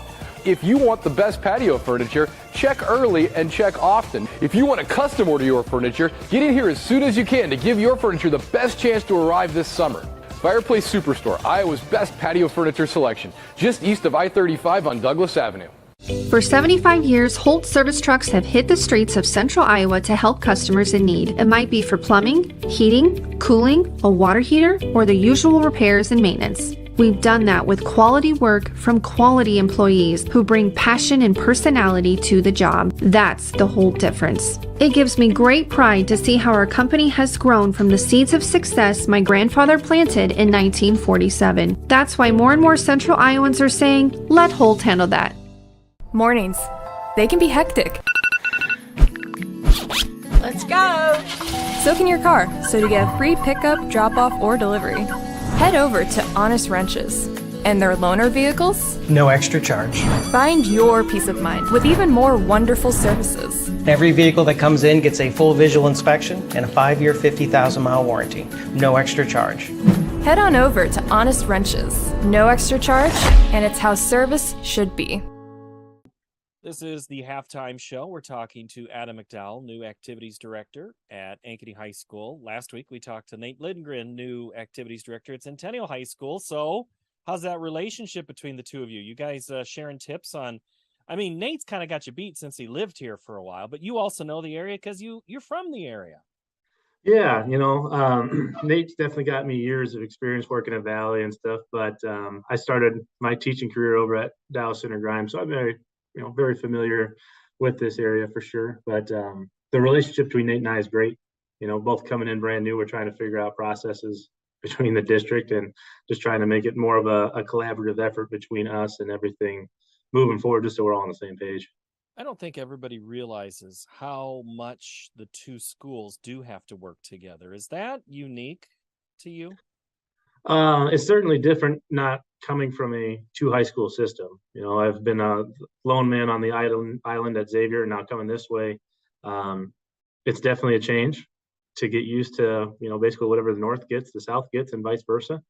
But we just make sure we communicate all the time, and we're on the same wavelength with what we want to do, which is ultimately trying to do what's best for our kids. So, most recently, you were at Cedar Rapids Xavier.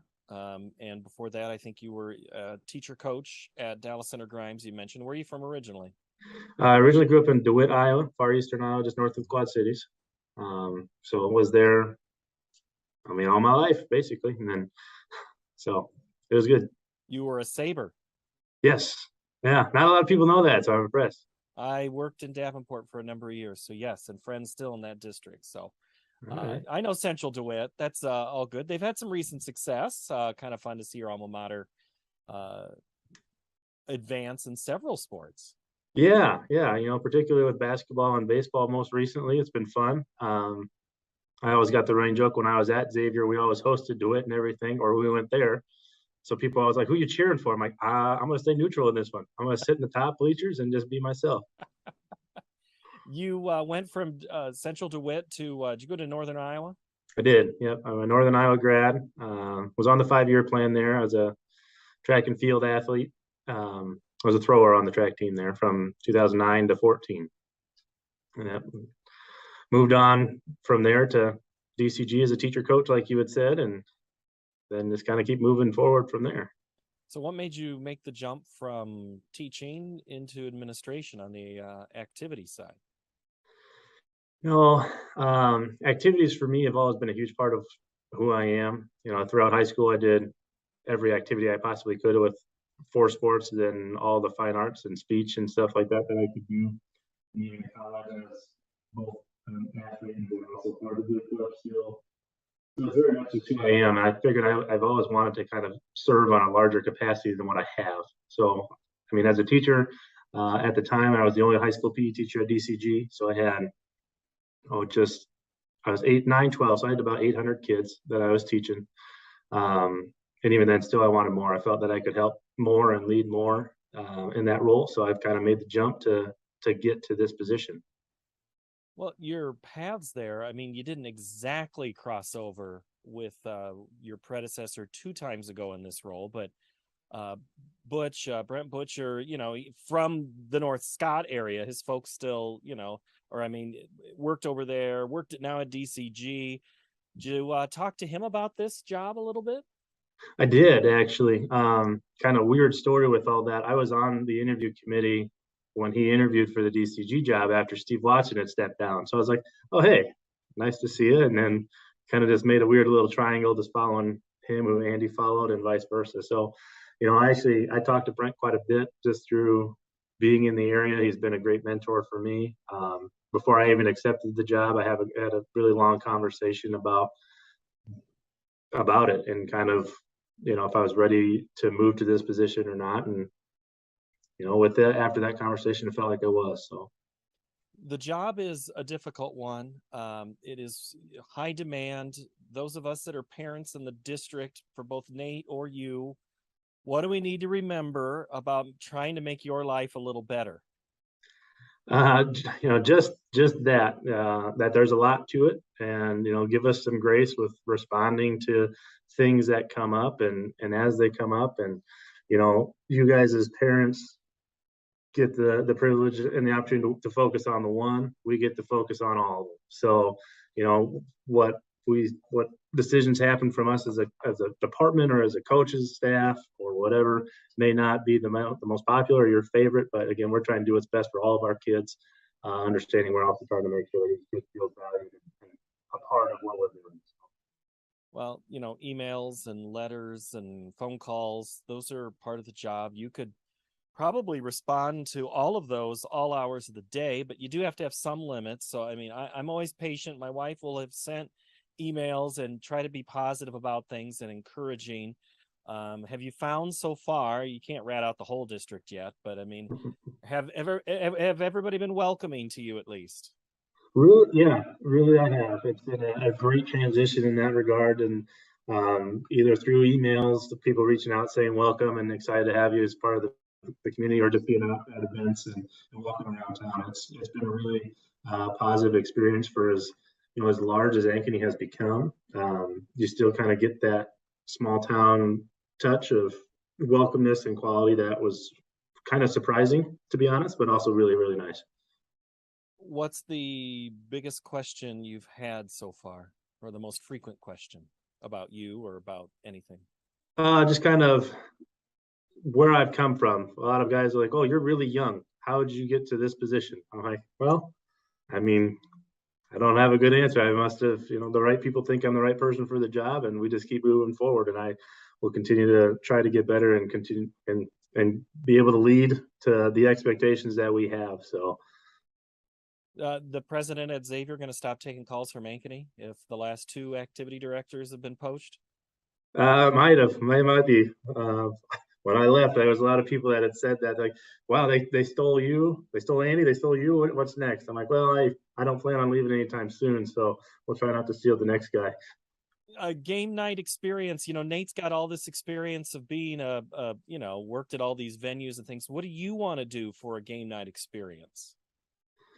One thing I always try to do especially this first year, is just experience what we've got and what has happened in the past. There's not a lot of changes that I plan on making, just some smaller ones, but really just experience particularly this one, what the Ankeny Centennial game is.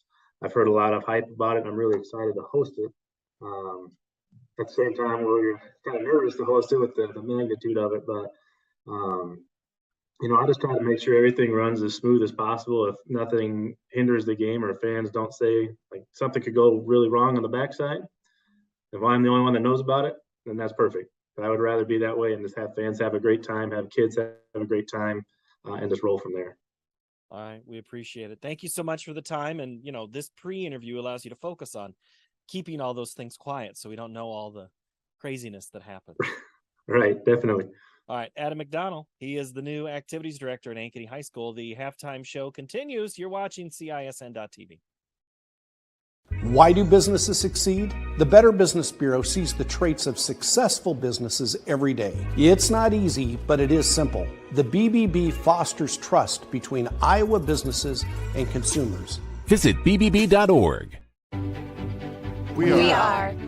We are so much more than an energy company. We are connectors, community protectors, and clean energy leaders. We are job creators, friends and neighbors, stewards of your dollars and savings. Yes, we are so much more. We are the energy behind your everyday, and we are obsessively, relentlessly at your service.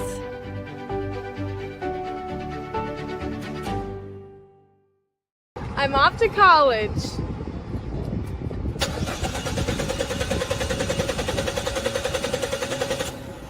Oh, rats! Hi, Joe the Car Guy with a reminder. Before you send your kids off to school, set up an appointment with Westside Auto.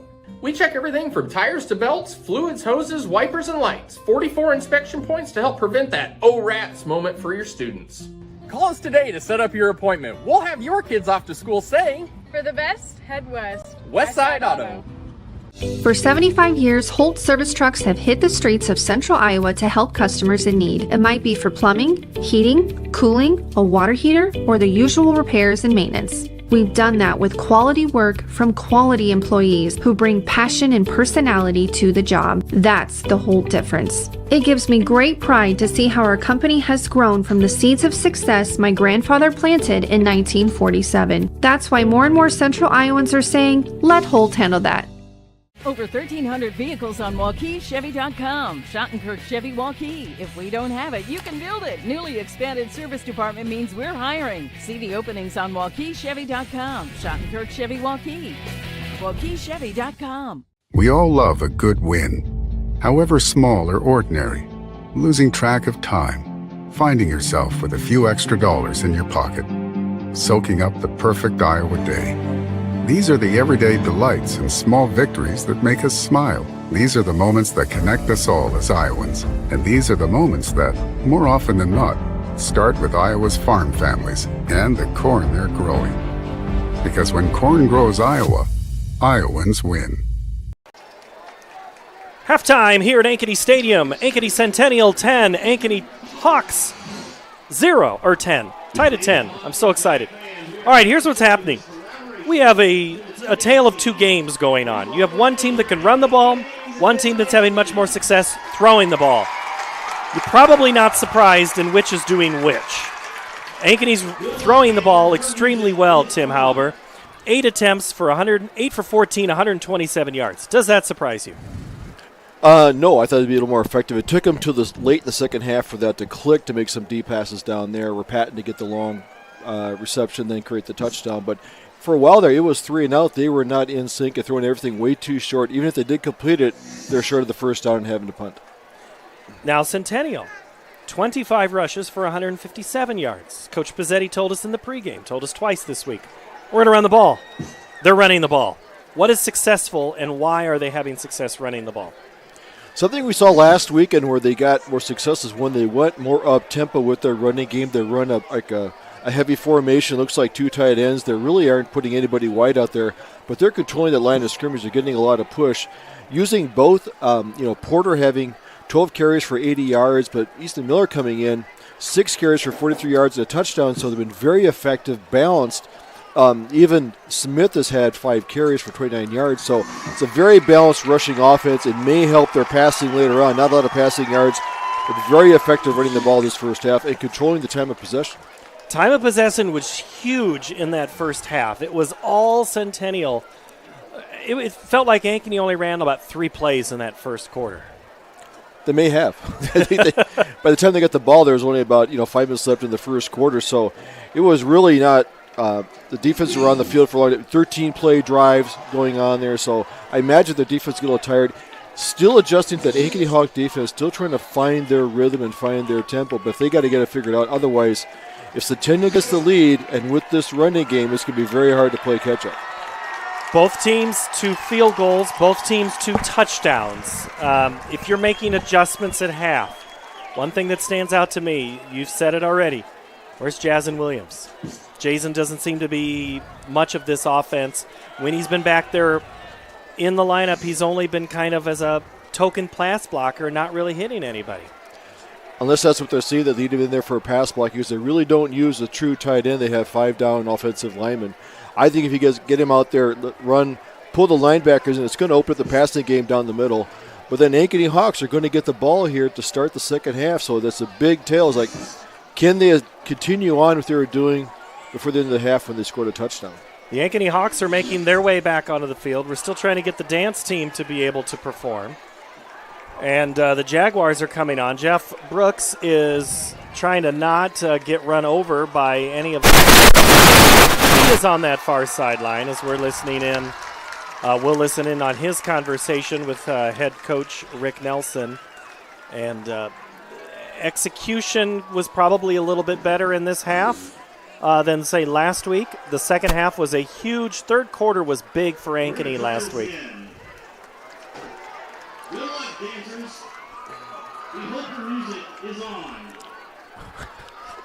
Wishful thinking there as I see Coach Nelson and the 2 are starting to make their way onto the track right now, the 2 Nelsons.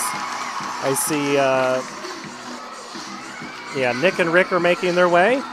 Jeff is still going back and forth. He's got Rick Nelson, and we'll walk right now.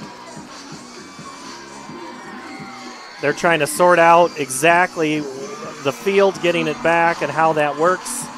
And for warm-ups, they'll still get their 3 minutes. All right, Jeff Brooks, are you ready? Nope, not yet.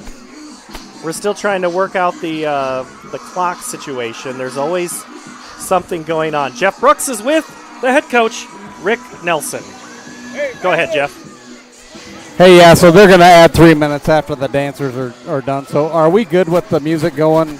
Yeah, you're good. You're good, Jeff. Go ahead. All right. Hey, here with Coach Nelson. Coach, probably not the start you wanted, but you did finish the half offensively pretty good. What was your message to the boys to get some more consistency? I'll just say Centennial always plays us really tough. I mean, they got tough kids, and they play hard, and so we always knew it was, this game was going to be like this. We've had one game where, it got out of hand for us, and then they've had one game where it got out of hand for them out of the 7 times we played them. So I knew we knew it was going to be like this. Just a tough fight. They got a great game plan. I mean, I think they were 18 plays. We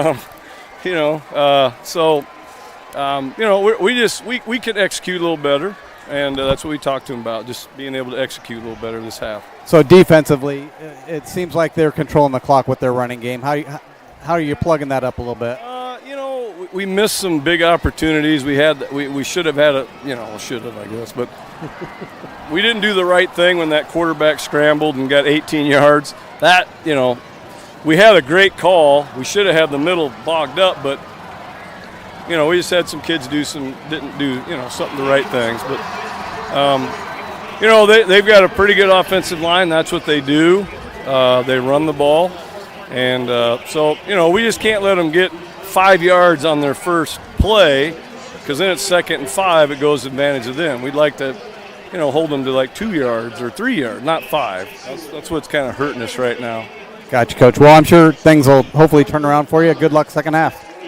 All right, it's Jeff Brooks with head coach Rick Nelson. What'd you hear there, Tim? He pointed out that he made a couple of mistakes there. I thought, Centennial, they got some really good offensive linemen. They were controlling the line of scrimmage, but they have to stop them. I thought the defense really needs to step up and get them to like a 2nd and 3rd and long, and to get them off the field to get the ball back to their offense. All right, speaking of getting off the field, that's what we're going to do. We're going to take a quick break, get these two teams warmed up, a little more festivities in the second half. 10-10, Centennial and Ankeny. Back in a moment.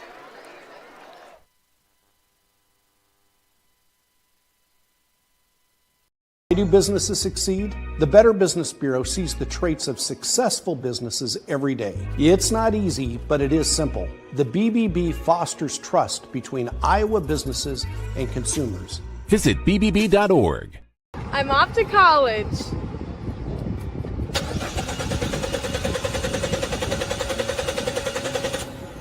Oh, rats! Hi, Joe the Car Guy with a reminder. Before you send your kids off to school, set up an appointment with Westside Auto.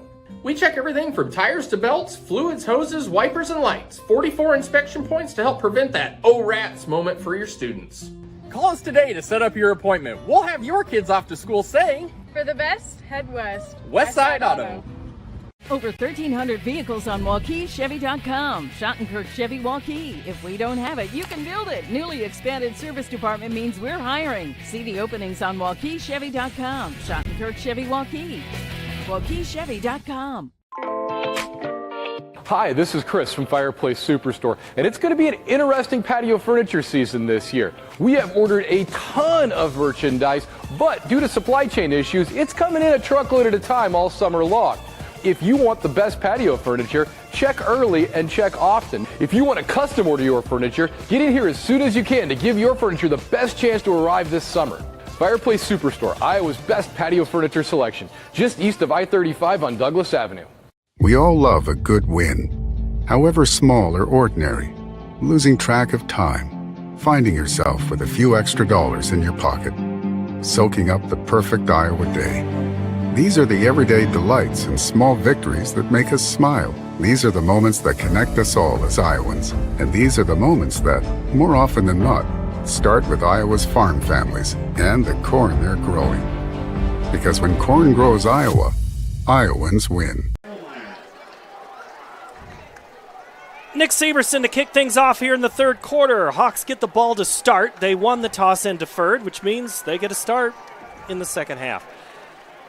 J-Mo and Evan Ermeyer back deep for the Hawks. Severson gets his Jaguars line extended, and we're underway here in the second half. Short kick taken on a big bounce by Ermeyer at the 10. He's at the 20, 25. Hits a seam, get a burst of speed, and a good second, third effort up to about the 35, 37-yard line. Ermeyer's on the field for his speed. His size is a little under some of the other ones, but right there, Tim, showed a burst. All right, you running the ball or you throwing the ball here if you're the Hawks? I'm not an offensive coordinator, but I would say I would run the balls, establish some of that, make some of that, get that 2nd and 3rd and short, make it more manageable. Not an offensive coordinator, but I'm asking you to play one on the radio. I would get J.Z. Williams in there. I think he's talented in there. Get him the ball and get your offensive line to get some rhythm going. Williams gets the first call of the second half, and it's a good, tough downhill running behind Ryan Mayer. Colton Binstock, or Josh Binstock is there. Sometimes it's better to get your offensive line a little bit of rhythm to fire forward instead of pass blocking. That's one of the harder things to do. So get them some run blocking going. Move the pile back a little bit, get the defense on their heels. Opens up that quick passing game. One thing Coach Nelson talked about, he says, hey, Williams is still trying to get used to our style, and we're trying to get used to his. Cole flips the ball around, throws it, caught by Patton. Little juke move, spins through, gets close to the first down at the 45, but he's going to be a yard short. It'll be third down. They're giving a lot of cushion out there when Patton goes out in there, so he's catching it, able to get back on his feet, try to make a move and get a field. Good pass and catch there. But once again, the run, play action fake. Cole got to the outside, so probably see a quarterback sneak here. He's tall enough, 6'7", should stretch out to get the first down. We're still only we're in the low 80s. It's 82 degrees, a quarterback keeper up the middle. Ryan Mayer leading the way. And also Drew Montevice. Tristan Mullis, also Bragan Carter and Joe Kingston up front tonight for the Hawks. 10-10, 10:34, third quarter. Hawks grinding it out here to start. They had a couple of 3-and-outs in that first half. Little different formation here. They go play action. Cole has a man cutting across. It's one of his favorite targets, Will Henricks. Finally completes one with Will. They threw a couple of flies down the near side in that first half. Now they come across on the crossing route. First down, move the chains. Pickup of 16. A good read of progressions out there because Patton's out here on the right side, comes out to the flat, pulls everybody over. You have that drag route across the middle. It's going to be open. Throwing it back in. Good pass, caught him on stride, got another first down. Waukee 17, Roosevelt 6 in the third. Williams head down. Flag comes in. We'll stop the clock and sort it out here. So the thing with Williams, Tim, that's maybe different than we've seen some of the other guys, is it looks like they're trying to treat him more of a fullback than they are like a halfback running back type. It's been hard to find space for him. Why is that? He's between the tackles. I haven't really seen his burst of speed. He hasn't had a chance to plant that foot and cut.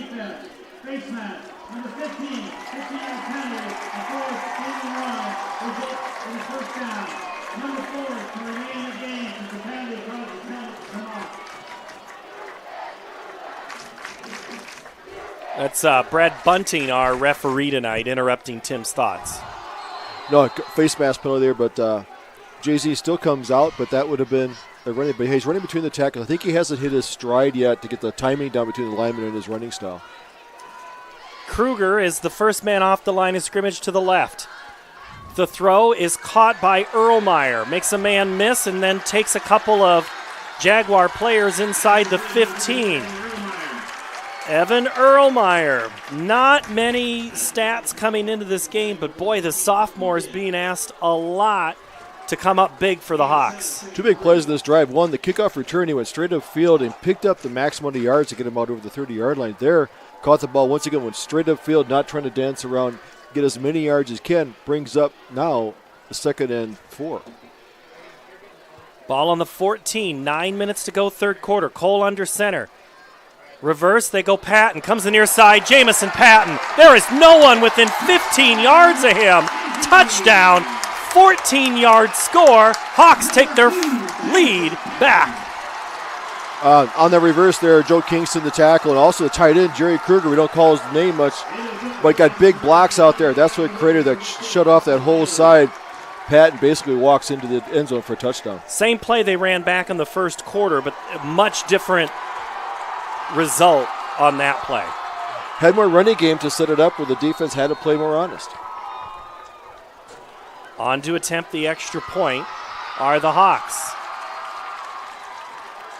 The Hawks take the opening kick, go down the field in pretty successful plays. The extra point is up. Hawks 17, Jags 10, 8:53 to play here in the third.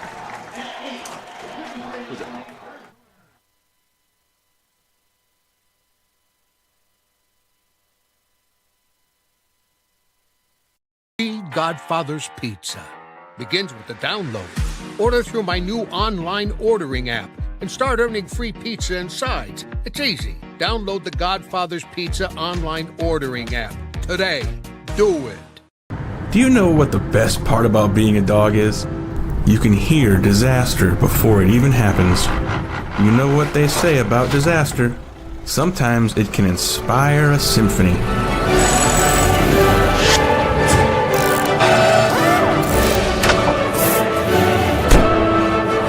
An honest day's work deserves an honest day's treat. No extra charge. And that is why we choose Honest Wrenches. No extra charge, and it's how service should be. Why do businesses succeed? The Better Business Bureau sees the traits of successful businesses every day. It's not easy, but it is simple. The BBB fosters trust between Iowa businesses and consumers. Visit bbb.org. 7 plays, 64 yards, 14-yard touchdown run, Isaiah Patton. Thank you, Jeff Martens, for the statistics tonight. Wagner had the extra point. Now he kicks it off towards Severson, taken at the 8, or the 7. Actually, that's Max Snyder, and Snyder is lit up like a Christmas tree. On the coverage is Trent Jacobs. Wow. Got off their blocks right away. Super job there by the coverage there. That's what you want from your coverage team, is get down there, making a play. Setting the tone, one, scoring, and also setting a tone on the kickoff return, keeping them in there. Now let's see what the Centennial offense, which has had a tempo running the ball, see if they could do that again here, take a longer drive, and see if they could get some points on the board. Jeff, we'll get to you after this play. 8:49 is where the drive starts for the Jags on their own 18-yard line. Trenton Smith, good first half. He has Eli Porter behind him. Turn around, give to Porter, right side. Porter gets to the outside, gets outside of containment for just a moment before the Hawks make the tackle, and that is Caden Benentham. His first time we've called his name. Jeff Brooks, what do you know, sir? Hey, yeah, on that 14-yard touchdown by Patton, I think I was the only guy left to tackle him. He was wide. Man, there was nothing there. So the first time Centennials really had any sort of pressure on them here to move the ball and put some points on the board to keep pace. So let's see what that big offensive line can do for them. Jags get 6 on their first down play, 2nd and 4. Severson comes next too, but instead they give it to Severson's second man through, and he gets to the outside, and there's 4 Hawks there. Kaiser is the guy who is the last on the pile, but Benentham was there, Sandvig, and the guy who made the play on the kickoff, Trent Jacobs.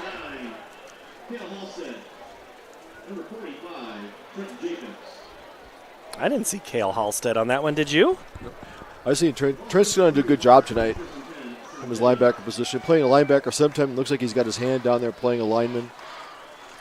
Well, I don't see. Is J-Mo on the field? No, he is not. So let's see what this defensive strategy enlists. Here comes some pressure. Smith is going to be hit as he throws right on that far sideline. Looked like a higher tackle, but he got him on the shoulder pad, so it's not a horse collar. Sandvig on the pressure. Patton comes back in. So that's one thing kind of watch here. Who comes in, who comes off. As I said, 82 degrees as we kicked off the second half. That is warm for a second half kickoff. It is. Remember this in late October. It was 82 degrees. 88 at kickoff. Have the old pickle juice handy. Yeah. 2nd and 10. One of the rare times the Jags haven't been ahead of the chains. Smith, high snap, gets it back, and then does get back to the line of scrimmage and 4 yards before Trent Jacobs comes in. The sophomore Mike linebacker, only 3 tackles last week. He's had 3 tackles in this half alone. Yeah. Nice tackle there. Way to prevent you from getting more yards. That on a high snap, good athletic move by Trenton Smith to bring the ball down and get something out of it, which could have been a bad play. So 3rd and 7. Let's see what they bring on defense. And will Centennial run the ball or try to pass it? Limited passing, 4 of 8 for Centennial. Timeout. Jaguars. 6:47 to play here in the third quarter.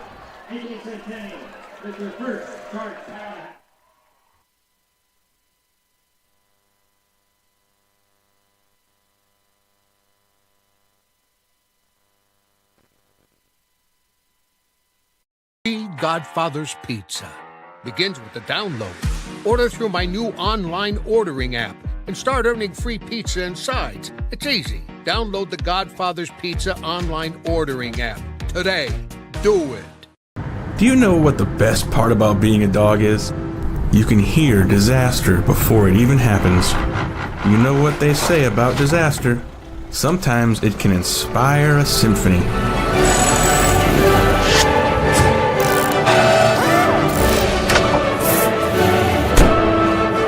An honest day's work deserves an honest day's treat. No extra charge. And that is why we choose Honest Wrenches. No extra charge, and it's how service should be. Why do businesses succeed? The Better Business Bureau sees the traits of successful businesses every day. It's not easy, but it is simple. The BBB fosters trust between Iowa businesses and consumers. Visit BBB.org. 3rd and 7. Smith rolls out to the near side. Here comes Kaiser. Gets the ball knocked away. It's on the floor. And it's going to roll out of bounds and stay Centennial's football. But Kaiser was a man on a mission on that play. Almost a huge turnover, but instead it'll be a punt situation. Jags live to try to flip the field a little bit on that play. Kaiser come for his linebacker, his Sam position out there, had the read like he was shot out of a cannon, came across the line of scrimmage. Trent was there, got him around there, caused the fumble. That thing was rolling out there. Fortunately for Centennial, rolled out of bounds, only a 2-yard loss on that play. Sandvig and Westover there to return the kick from Severson. Great kick, goes over the head and takes a huge Centennial bounce. That thing went almost 20 yards on the bounce. So now looking at the way that play was, it's kind of all for naught as the field is flipped for the Hawk offense, as the Jag defense is going to have a chance to pin Ankeny back a little bit. Jeff Brooks is down on our sideline. 6:31 to go. Hawks lead by 7. Jeff? Yeah, so really great start to the second half here, third quarter for Ankeny. You know, a big offensive series followed by a really good defensive stop. So Centennial needs to buck up here on defense and hold Ankeny, the Hawks, here and turn the field back around and keep this short field. 3 receivers close to the line of scrimmage. Play action. Cole with time. Throws it off to a safety valve. Devin Akers. And Akers delivers a hit that comes from Bo Gerke, but there was more action on the block by Maddox Ward on that far sideline as he was locked up with, guess who it was? Mitch Grinder again. Grinder in the way all the time. Good check down by Cole going to Akers there on the sideline route, looking deep, nothing there, going underneath, still picking up 8 to 9 yards. But a run fake there to Jazeen Williams into the center there, so now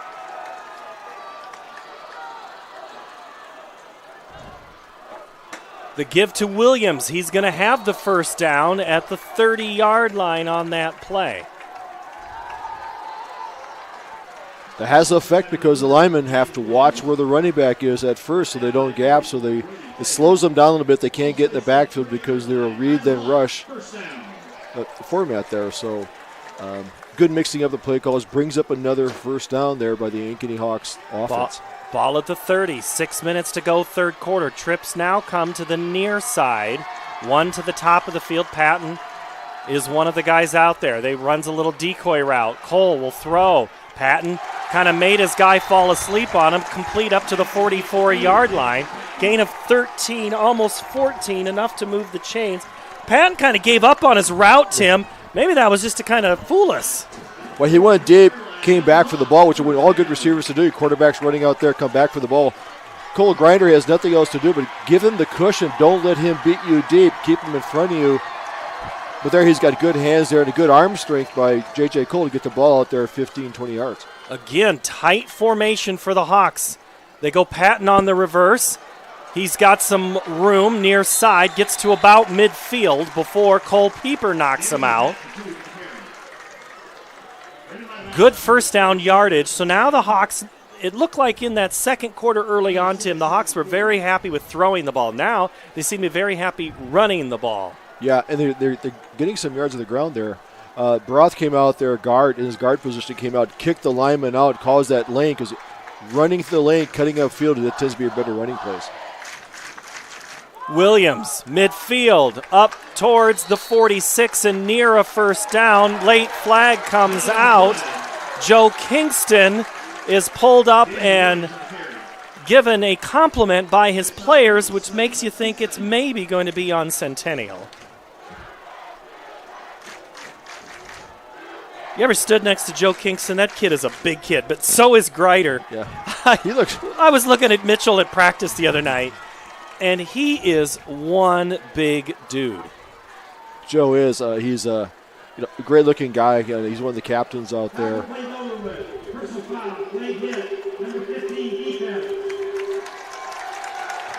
This is when you're playing a lot of downs out there. You start getting tired. The heat gets in there. You're playing a rival. You got to keep your head about you because you don't want to get extra shot there because these kind of plays keep drives going to move the ball downfield. But it's not emotional in a non-rivalry game, Tim. Yeah. I don't know what you're talking about. No. 17-10, Hawks with the lead. 5:30 to go, third quarter. 1st and 10 from the 32 for Ankeny after the penalty. Williams, reverse. Now it's to Maddox Ward, makes a spin. I think Maddox Ward wanted to throw. That play was maybe designed for him to throw the football, but Centennial held their defense right there to prevent that trick play from fully developing. Way to watch their lanes out there if they weren't fooled by it. But, yeah, Maddox Ward was thinking. Cole went out in a pattern. He did a wheel route out to the right side here. He's kind of looking for the ball. He goes, I want to catch the ball once. Smarter move, tuck it and run. Gain of 4. The give to Williams right up the gut, and boy, he is one missed tackle away. He's Zach English. Anybody but Zach English is probably going to make that stop. Or not make the stop, and that's a touchdown. We're calling Zach English's name a lot last week, and he had a lot of great tackles out there, but he had a touchdown-saving tackle. That line opened up. Now we're seeing a little bit more J.Z. Williams control that interior line, keeping that interior line honest, opening up some of the passing game. 3rd and 1. Hawks need a yard. They go up the middle with J.J. Cole. Zach English. Not me, man. Not me. Right there in the middle of it all again. Well, he put his Josh right foot down, so obviously it's going to be a first down. The line judge comes up there. Right foot goes down. It's another 6 inches. It's a first down.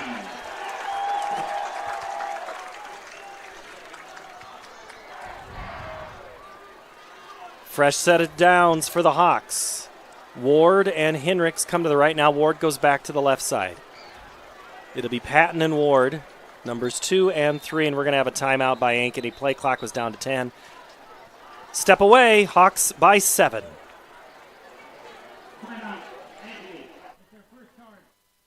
Love a good win, however small or ordinary. Losing track of time, finding yourself with a few extra dollars in your pocket, soaking up the perfect Iowa day. These are the everyday delights and small victories that make us smile. These are the moments that connect us all as Iowans. And these are the moments that, more often than not, start with Iowa's farm families and the corn they're growing. Because when corn grows Iowa, Iowans win. Hi, this is Chris from Fireplace Superstore, and it's going to be an interesting patio furniture season this year. We have ordered a ton of merchandise, but due to supply chain issues, it's coming in a truckload at a time all summer long. If you want the best patio furniture, check early and check often. If you want to custom order your furniture, get in here as soon as you can to give your furniture the best chance to arrive this summer. Fireplace Superstore, Iowa's best patio furniture selection, just east of I-35 on Douglas Avenue. Hawks out of the timeout. Still they bring in Patton and Ward a little closer to the formation. Henricks down here at the 20. Let's see who is that right on him. That is Connor Welch. The play action, they're going towards Welch in the corner. It's well covered. They go into the back of the end zone. Wide open is Patton, but Henricks thought it was for him. That was a sure 6 if Henricks lets it go. Henricks thought he needed to make a move back to get open. He just didn't know that J-Mo was behind him open. A little late on the release there by Cole. I hate to be critical on that, but it was open there a little bit earlier if he had got the ball out there. But Both got deep in the end zone. It was a good chance to take a shot there. So now it's only 2nd and 10 at the 23. Patton and Ward go back up to the top of the formation. Ward stays near. In is Williams, who gets the call up the middle. Dances, puts the head down, gets to the 15. Into that secondary. Bo Gerke there. And also Joe Talmadge for the Jags.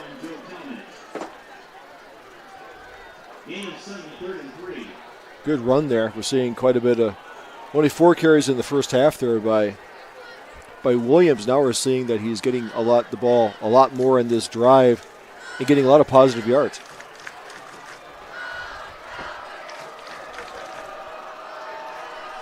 Third and 3. Williams has the yardage he needed. He needed to get to about the 9 or the 9.5, and he got to the 9. Seeing Kingston in there.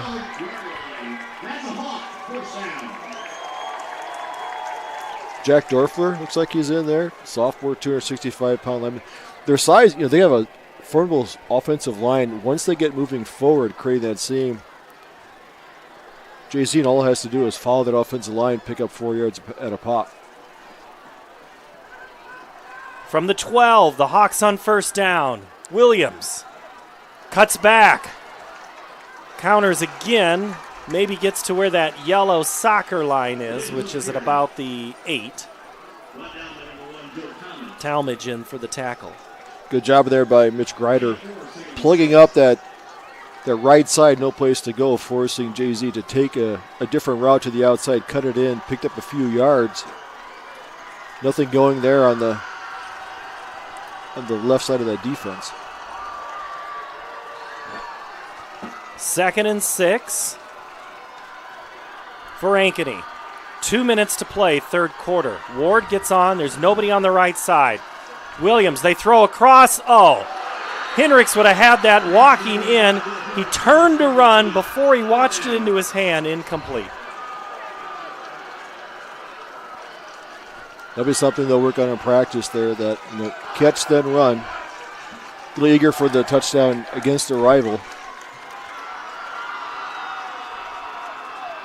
Notice that the defense is the tight end Kruger's in there, not paying much attention to him.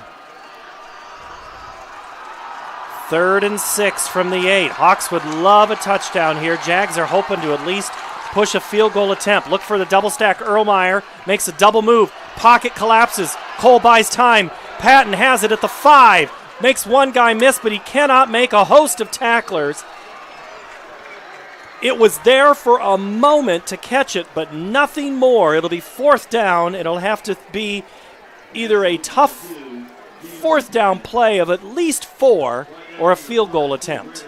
A field goal gives you a 2-possession game, so I think you go for the field goal. J.J. Cole was out there once because Patton caught it flat-footed. He had no chance he had no momentum to carry him into the end zone. Cole had a brief moment that he could have tucked it and ran it in.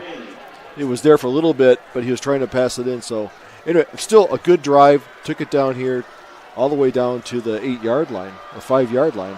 Now for a field goal attempt. Wagner from 22 yards near far hash. Kick is blocked, but it didn't matter. There was a whistle before the snap. Is that an Ankeny? It's an Ankeny timeout.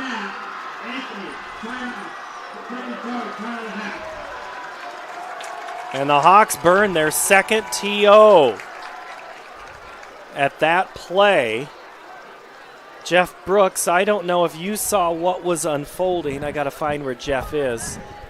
So, yeah, Coach Nelson went all the way down to call timeout. What's going on? Yeah, he came running down here. There was obviously there was a little unbalanced. It looked to me like a little unbalanced. The blocking wasn't there for the field goal, so I think he feared something like what happened when the whistle blew happening. So, burn the timeout, and the points right now are more valuable than anything to go up by 2 scores. So. What, Jeff, I'll ask you what, I don't know if you heard what Tim said on that last 3rd down play. Was the lane there for Cole to turn and run it in? He would have had a long way to go to get the 1st down, but to get to the end zone, that's another, 2 yards? or so. That would have been a stretch, but, regardless, I think Ankeny gets what they wanted here is to go up by 2 scores. All right. And then say, come on and get us, boys. So. All right. Thank you very much. Jeff Brooks down on our sideline. 17-10, 22-yard field goal attempt for Wagner. Jags coming from the near side, and before the snap, there is a penalty flag. And it came from the near line judge. He might have came across a little quick, Centennial, from my angle. And if it's a 5-yard variety penalty, Jeff, correct me, it might be half the distance. The way the student body is reacting, it's against Ankeny, but they're not officiating.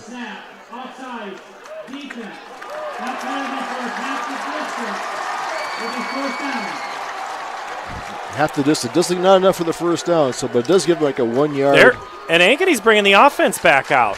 Play clock will wind. Here comes the Hawks. They're going to go for it on 4th and 1 from the 3. So you're bringing the beef out there. Now it's just a quarterback sneak. You got a 6'7", 240-pound quarterback. You're bringing in, some people call this the rhino package, the elephant package, but every offensive lineman you have, you just line them up on offense. Cole is not under center. Before the snap, timeout, Jaguars. Ankeny wanted 1 too. That would have been interesting. We're going to take a break. 54 seconds to go. 4th and 1 when we return. 75 years, Holt service trucks have hit the streets of central Iowa to help customers in need. It might be for plumbing, heating, cooling, a water heater, or the usual repairs and maintenance. We've done that with quality work from quality employees who bring passion and personality to the job. That's the Holt difference. It gives me great pride to see how our company has grown from the seeds of success my grandfather planted in 1947. That's why more and more central Iowans are saying, let Holt handle that. Not all used vehicles are created equal. DeArmond certified used vehicles have a big advantage. What sets us apart is that all used vehicles receive a 175-point inspection. Carfax report, 2 oil changes, collision deductible coverage, and wheel dent and windshield repair. Also, all DeArmond certified come with 2 warranties. A 1-year 12,000-mile bumper-to-bumper and a 2-year 100,000-mile powertrain. DeArmond Ford Indianola, DeArmond Automotive Knoxville, DeArmondAuto.com. Ankeny going for it. 4th and 1 from the 3. Same type of formation. Williams to the right of Cole, who's in the gun. They give it to Williams. He is going to be stopped short. Not even close. Not even close. They weren't they weren't under center. They went 4 yards deep, and the Centennial defense came in behind and made the play. Let's see if we can see anything different there on replay or not, but that was great defense, Tim, by Centennial. It was. They read that well. They hit their gaps. They fired there on the count, not letting Williams get any kind of sliver in there, just a small angle to come in. Surprising play call. But they're in the shadows now. It's up to the defense. Can they play up to this, keep them on this end of the field? Well, the only thing for Ankeny that comes positive, Centennial has the ball on their own 3. It's going to be a heck of a drive for the Jags. They go under center and go Porter. And he is almost able to escape Cale Halstead, but Cale hangs on. Still a big, almost 5-yard gain for Porter on 1st down. Defense should be fresh. They have not been out much in this 3rd quarter. And they're going to want to keep them down here. 27 seconds left in this here 3rd quarter play. Here's the thing. There is nobody leaving this stadium right now. You thought parking was trouble. I can't wait till traffic getting out of here. We're going to do a long post-game show. Smith gives it to Porter. No, they go past. Play action nearly intercepted by P.J. Westover. Guess who they were trying to throw to? Yeah. Chase Schutte, and he had 3 Hawks on each side. And he almost had the catch there, but great defensive play by Westover because he got up there, got his hands on, knocked it out. Now we're creating a 3rd and 6 for that offense. PJ Westover's listed at 6'1". Shuddy is listed at 6'4". PJ must have gained a little bit in the summer because I don't remember him being 6'1". Shuddy, I think he's taller than 6'4". Kind of underselling that one. 3rd down and 6 for the Jags. Smith to throw. 3-step drop. Clock ticks, throws. Caught. Far sideline, inbounds right at the stick. It's going to be maybe a yard short. Severson makes the catch. If you're Centennial, do you go for it? That is the end of the 3rd quarter. They get a quarter break to think about it, and so do we. 17-10 Ankeny as we go to quarter number 4 here on CISN.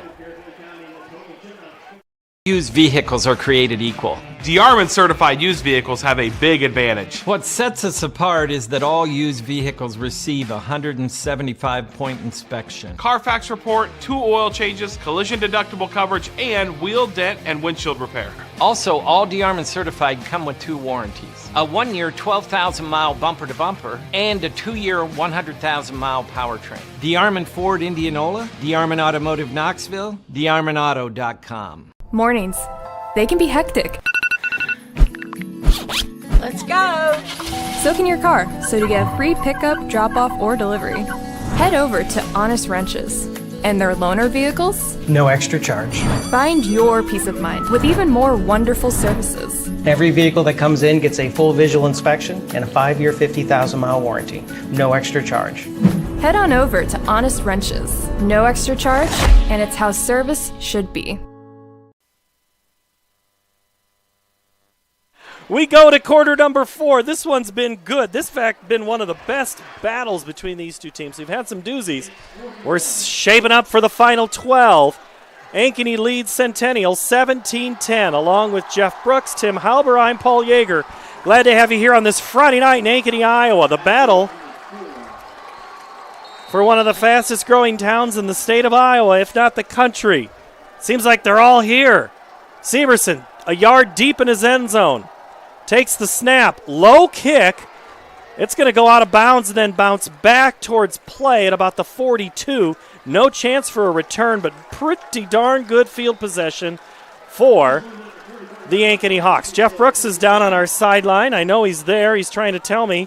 And I was going to maybe ask you the same thing. Jeff, what do you know on injuries here tonight? What do you see? Yeah, so the only one I see is for Ankeny, Devin Akers looks like he's out on the sidelines. He's got some ice on his shoulder pads off. So I don't see anything else. And over on Centennial side, well, honestly, I didn't go back over there because there's just too many people. So I haven't noticed anything or anyone not out there. So, hey, reminds me of the punt that Ankeny had deep in their end, flipping the field so Ankeny gets the benefit this time. Let's see what happens on 1st and 10 from the 44. Before the snap, we have a penalty flag. I think this one's going to be on Ankeny.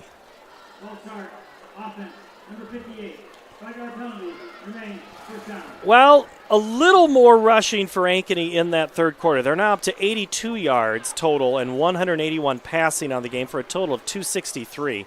Centennial passing is 23 yards, rushing 171, a total of 194. So offensively, about 70 yards separate the two teams. Let's see how the 4th quarter goes. 7 points separates them. Cole runs. Here comes the defense, and Easton Miller. He does it on offense. He's doing it on defense. Sack made by Easton. And that's big after losing 5 yards on a motion penalty. Now you take a sack, so now you bring up a 2nd and I'm thinking 21, 22 yards, so not going in the right direction. Not many plays in that book for 2nd and 17 or 2nd and 22. 3 receivers to the top of the formation, 1 to the near side. Williams is next to Cole. Cole throws, a little hung out in the air there and just a little too much air under it for Patton. That would have gotten back to about the original line of scrimmage. Incomplete coverage. Easton Miller on that play. I'd imagine you look for a catch and run. It's hard to pick up 22 or 23 yards. What you want to do is get the ball over midfield, create something. If you get a catch and run, you might get a block. You might be able to break something loose. I think you're looking at a cover 2 shell for this defense, not to let anything go deep on it. Patton, Ward, and let's see, that is Kruger to the right. They go Erlmeyer on the screen. Ooh, good hit by Greider, sophomore on sophomore there. Mitchell, and also Cole Pieper. Or no, that's Hudson Simon. Yeah, Hudson Simon out there. Mitch Greider out there. So when Mitch showed up, that stopped the momentum right there. Not what they had planned, with a great field position that was at the 44-yard line of Centennial.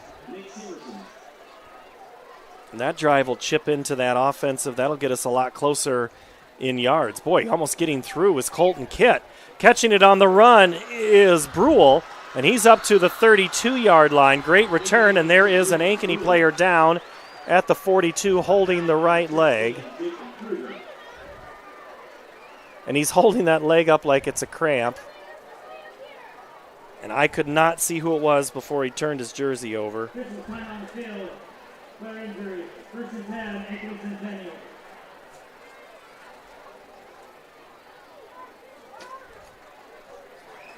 Let's see here. I think. Well, who I think it is, that's not a number. I'm not going to speculate here. Like when the lineman coming downfield just cramped up there. Give him plenty of time to recuperate. From the field, the word is it is Luke Beroth, the sophomore. He wants to play college football when he's done here. He's in track and field, does the shot and the discus, and right now he's stretching out that leg and getting a little help to the sidelines. Reed Johnson comes to the aid. And now the Hawk defense will go to work, and let's see what the Centennial offense can do. 10-18, both teams with one timeout to play, or here for the rest of this game. Hawks back to a little bit off of the line of scrimmage here. Porter. Reed Johnson comes up, and so does Doherty. Still a lot of yards to be had early on in these plays with the defense back so far. 10 minutes left to go in the game. Not to put the whammy on it, but we have not seen a turnover by either team this entire game. It's been a very clean game, possession-wise, by both these teams.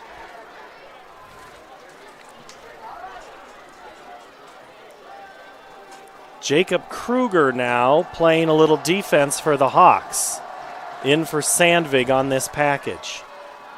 Handoff, it goes left side, and it is a whole lot of running room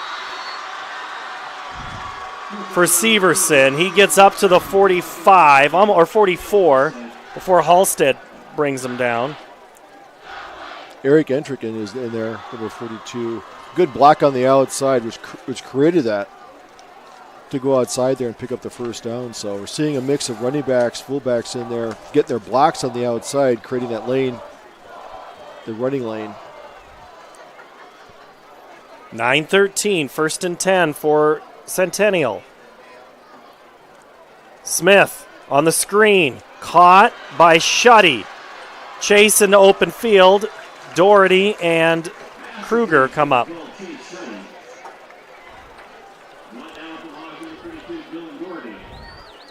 Shuddy running a drag route about 2-3 yards off the line of scrimmage from the left side of the formation, coming across to the right. That's going to be open.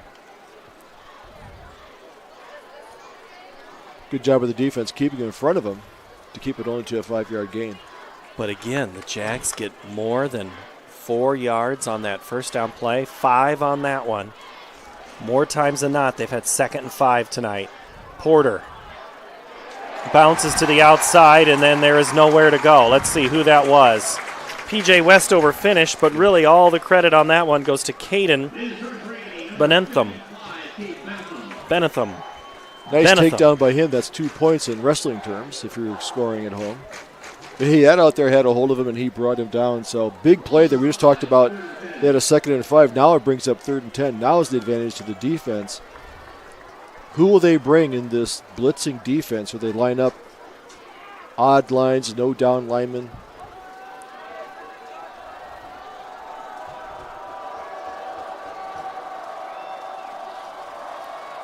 Smith steps up under pressure, throws downfield. He's got a guy, Langford, incomplete.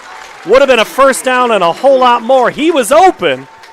Just a little too tall of a pass. It'll be 4th and 10 for Centennial. And that was a 2-man rush with a blitzing linebacker. They got that much pressure on the quarterback to get him out of the pocket. So credit to that, they dropped everyone else back. So that's what some of this new look defense does. You don't know who's coming. Still got enough pressure on the quarterback to create a 3rd down and out, causing a punting down. Let's see. Sandvig and Patton back deep to receive the kick from Severson, the guy who can do it all. No, actually, that was Easton Miller who punted it. Boy, Patton almost had that ball come back up to bite him on a bounce. Instead, it is a great turn of the field. I think special teams tonight, Tim, absolutely, especially in the punting game, have been in favor of Centennial. Yes, they have. This twice now that the return game for the Ankeny Hawks has not been able to field the ball, and they've gained 20 yards. It's changed. That's 40 yards of field position right there that they've lost by not being able to field it either correctly, not wanting to give up a turnover. But still, now you put your offense back at the 10-yard line. How aggressive do you get if you're Ankeny right now on offense? You can if you go deep. If you get a single coverage on the outside, they're playing a 2-person shell right now. If they get in a 3rd and long, they go with a single safety. There's nobody over the top. They go Williams up the middle and give him 5 yards. Instead, he's going to barely get to the line of scrimmage. Maybe a yard or 2.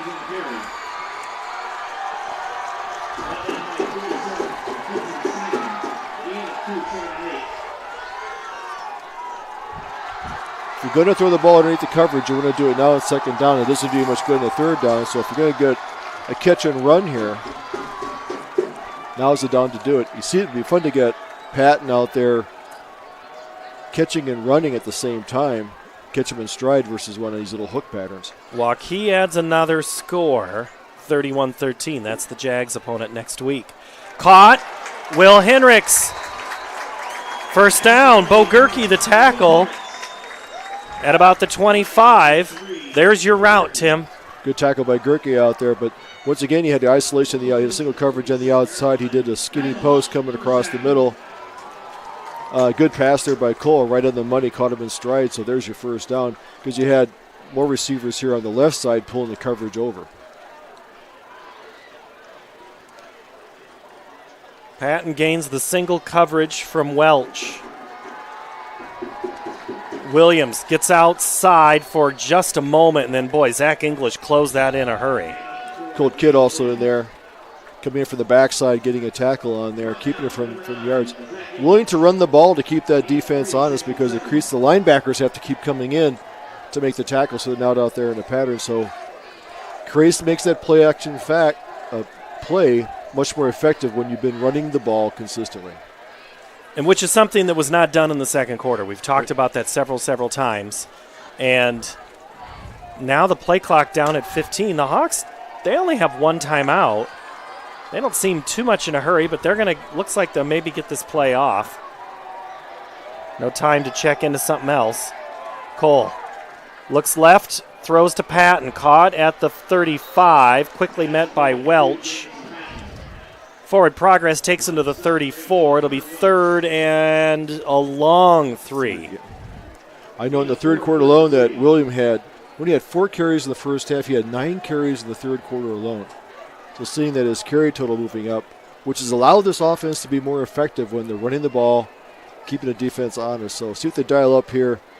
That same pattern, that little quick hitch on the inside, all you need is 3 yards. Something quick like that could be very effective. Hawks need to get to the 38. 3rd down. Crowd makes some noise here on the near side. Play action. Cole rolls out. He's got a couple of options. He's going to take it himself. and get the first down and go down at the 40 inbounds and let the clock roll. And there's another one of those keep you honest plays. Yep. Good play fake here on the left side. Brought people in to tackle Williams, allowed Cole to get the outside. He had a lot of running room. They had two receivers out there. As they peeled back to cover the pattern, he had a clear lane just enough to pick up the first down, smart enough to slide in. And then once the chains move, clock keeps running. And now the Hawks again, they're not even breaking the huddle until about 14. Look for a dose of Williams here as Cole's going to go under center. Movement on the right side of the Ankeny offense, and just when you think you're rolling, you have one of those penalties. Let's see. I don't know which coach that was, just flipped his hat into the air in frustration. This is one of those times when you sit and watch film with your coach and he just plays this, rewinds it, and he plays it, and rewinds it, and he plays, rewinds it.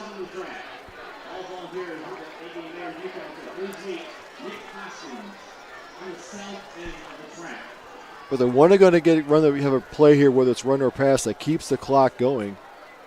3:58. Williams up the middle. Gets over the push of the line of scrimmage. Josh Binstock, the tackle, gets a couple back, so it'll be second and about 12. Southeast Polk leading Valley 24-7. Dowling Catholic rolling now 45-12 over Northwest. I think Dowling Catholic's a pretty darn good football team. Southeast Polk, Valley. There's a whole lot of good teams in this part of the state this year. That's going to be a lot of fun nights. So we're going to have a whole lot of these games here on CISN all season long.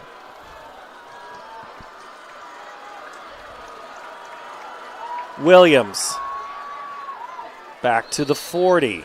No more. 40-minute, 38. Keeping that clock running. Now we're going to get under 3 minutes to play. You don't want to get too cute. Now you got a 3rd and long. But you want to keep, you don't want to throw an incomplete pass. You want to find something. If something is deep, somebody breaks open. Throw something out in the flat. I probably expect Patton to catch the ball here. Ankeny again, they haven't even signaled in the play. Now they do. Or Erlmeyer, if he's out there. He's been very successful coming in, but you just need something to pick up, something quick. Heat coming. Cole steps in there. Just keep on to the football. And Centennial holds. I think that was a quarterback draw. And Centennial stuffed that. They smelled that one from a mile away. A loss of a yard or 2. So they could punt the ball with about 140 or 135 left in the game. We have to make a vote. I totally forgot about that. We've got to pick an MVP, and it's kind of hard to decide here in this game if Ankeny is able to hold on. We'll talk about it after this punt here with 1:42. Johnson gets that one away, taken at the 25 by Brule. He is held up initially. Who was that there first? That was number 15. It's Mike Rose. Mike Rose. Not the linebacker from Iowa State, but, another backer. Saw him earlier on the punt coverage, same tackle again. Great open field tackle twice in this game. So now this goes on the defense. You've got the ball, 1:33. They have one timeout left. They have to get a touchdown, so you're really in 4-down territory. Will the defense break, or will they be able to stop this Centennial offense? 1:33 to play. Smith. Here comes some heat. Where the heat is, it's nearly intercepted, and it maybe is. Incomplete. Oh. Boy, at the 45 on that far sideline, Patton was there. All right, Patton could be one of your contenders. He's had a touchdown, 3 rushes, 22 yards, 8 catches, 111 yards. Possible big play contender for the Hawks. Williams, 17 carries, 57 yards. Maybe not tonight. Henricks had a couple of big plays, but it was Maddox Ward who had a touchdown. Do you award someone on the defensive side of things? Think about that one. 2nd and 10, minute 26. Here comes some more heat. Smith steps away from it. He's going to run. He's going to get out of bounds and get a first down at the same time. Up to 38-yard line, 38 and a half. So if you're the Jags, Smith's had a pretty good game. Porter's had a pretty good game. 16 carries, 87 yards. Got a lot of candidates here to talk to. You may have to wait to the end of the game to make a decision. They almost had a sack back there. Cato's in there. Jackson's in there. They got to bring the quarterback down. So now you have a fresh set of downs. 1:18 left to go in the game. Smith almost picked off. Again, P.J. Westover was cheating on that route. And now here come the nickelbacks. More of the guys, there'll be less pressure up front and more back in that passing situation here. Westover's allowed to cheat and take some chances in there because you have a great defensive back in Patton back there. So he's got his coverage deep so he can cut those routes off earlier. So I mentioned earlier, hasn't been knowing that they're going to have to pass, defensive players can cut off a route. Smith lets it fly. Guy has a guy in and out of the hands of Max Snyder. Sandvig was all over Snyder on that play. You can hear the Jag fans on the far sideline. They thought that one maybe was a little too close. It looked like a basketball rebound where both players are jostling. There's no jersey pulling, so they both had a chance for the ball, but good open field tackle there, preventing the reception.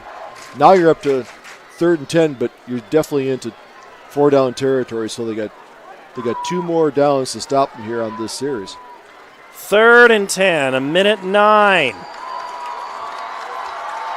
And that's a snap. That'll be not, that was a little, Lawson Langford was moving like he was in arena football. Yeah. Or Canadian football.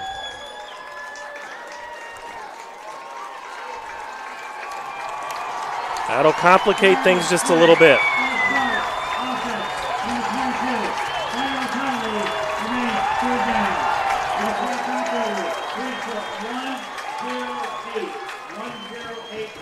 More defensive replacements coming in. Want to get more of a rush on there. They're getting a lot of rush with that 3, 4, or 5-man front, wherever you want to count it. You don't know who's coming in, but they're getting a lot of pressure. Smith doesn't have a lot of time to sit back there and find his receiver. 3rd and 15 from the 33. 1:08 to play. Smith to throw. Rolls out. Far side. Throws. Has a man. Caught! Out of bounds, though, was Severson. Up to the 44-yard line. Hold the phones. Came back to catch the ball, so when he did, he caught it. But his right foot stepped out of bounds, picking up 6 yards. Now 4th and 4. Watch the deep ball. They're going to do something short.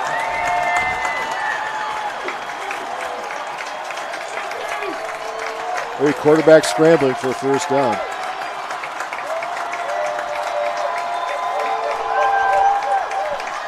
Fourth and 5. This is the game. Smith steps up. He's short. That's it. That's it. Who makes the tackle? But Trent Jacobs shot short of the first down. Hawks will come off the field with 57 seconds. Centennial can only stop the play once now. And that might just be it, Tim. Watch that quarterback sneak out there. They're going to try something going deep. But I would say, just by that tackle alone, we've called his name before, Trent Jacobs playing in this new format defense. That was the play of the game. I might have to nominate Trent Jacobs. Trent Jacobs for the interview or for the player of the game? You got to fill that out. They're waiting to take your ballot away. Oh, right. Patton is a good nominee. But I think Trent Jacobs, Jeff Brooks, is who we're going to have you talk to, number 45, because Jacobs made a couple of big plays. You think about it, Tim, they're starting the second half. As, man, you don't feel these stands shake very often, but they are starting to rock and roll here on the near side. 50 seconds left in this contest.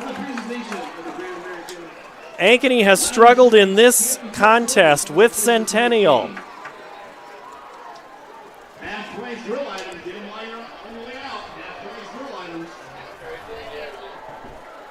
I think Patton made the difference. I mean, in terms of flipping the field. I mean, just his impact of where they knew where he was. He changed the coverage in there, allowing, Westover to play more aggressive. But I think the interview has to go to Trent Jacobs. They put the defense bent here and there, made a really heads-up tackle at the end. Last play of the game. Cole snaps it down, takes a knee. That's how it's going to end. 17 for Ankeny, 10 for Ankeny Centennial. This was one of the best games in this rivalry. And yes, it is a rivalry on this crosstown match.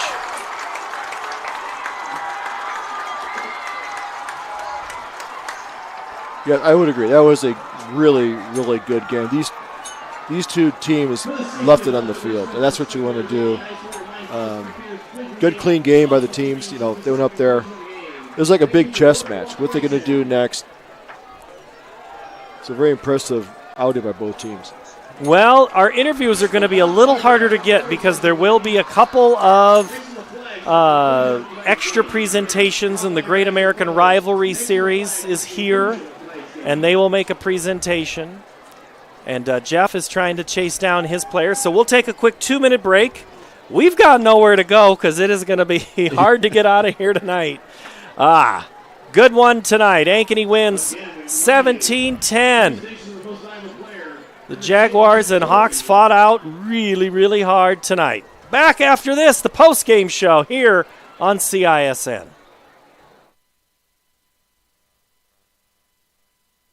Do businesses succeed? The Better Business Bureau sees the traits of successful businesses every day. It's not easy, but it is simple. The BBB fosters trust between Iowa businesses and consumers. Visit bbb.org.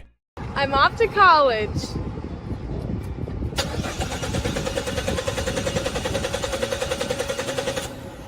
Oh, rats! Hi, Joe the Car Guy with a reminder. Before you send your kids off to school, set up an appointment with Westside Auto.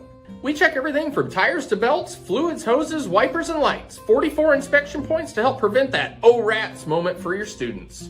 Call us today to set up your appointment. We'll have your kids off to school saying, For the best, head west. Westside Auto.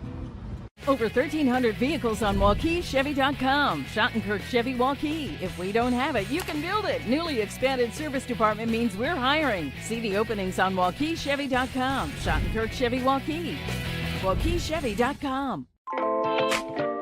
Hi, this is Chris from Fireplace Superstore, and it's going to be an interesting patio furniture season this year. We have ordered a ton of merchandise, but due to supply chain issues, it's coming in a truckload at a time all summer long.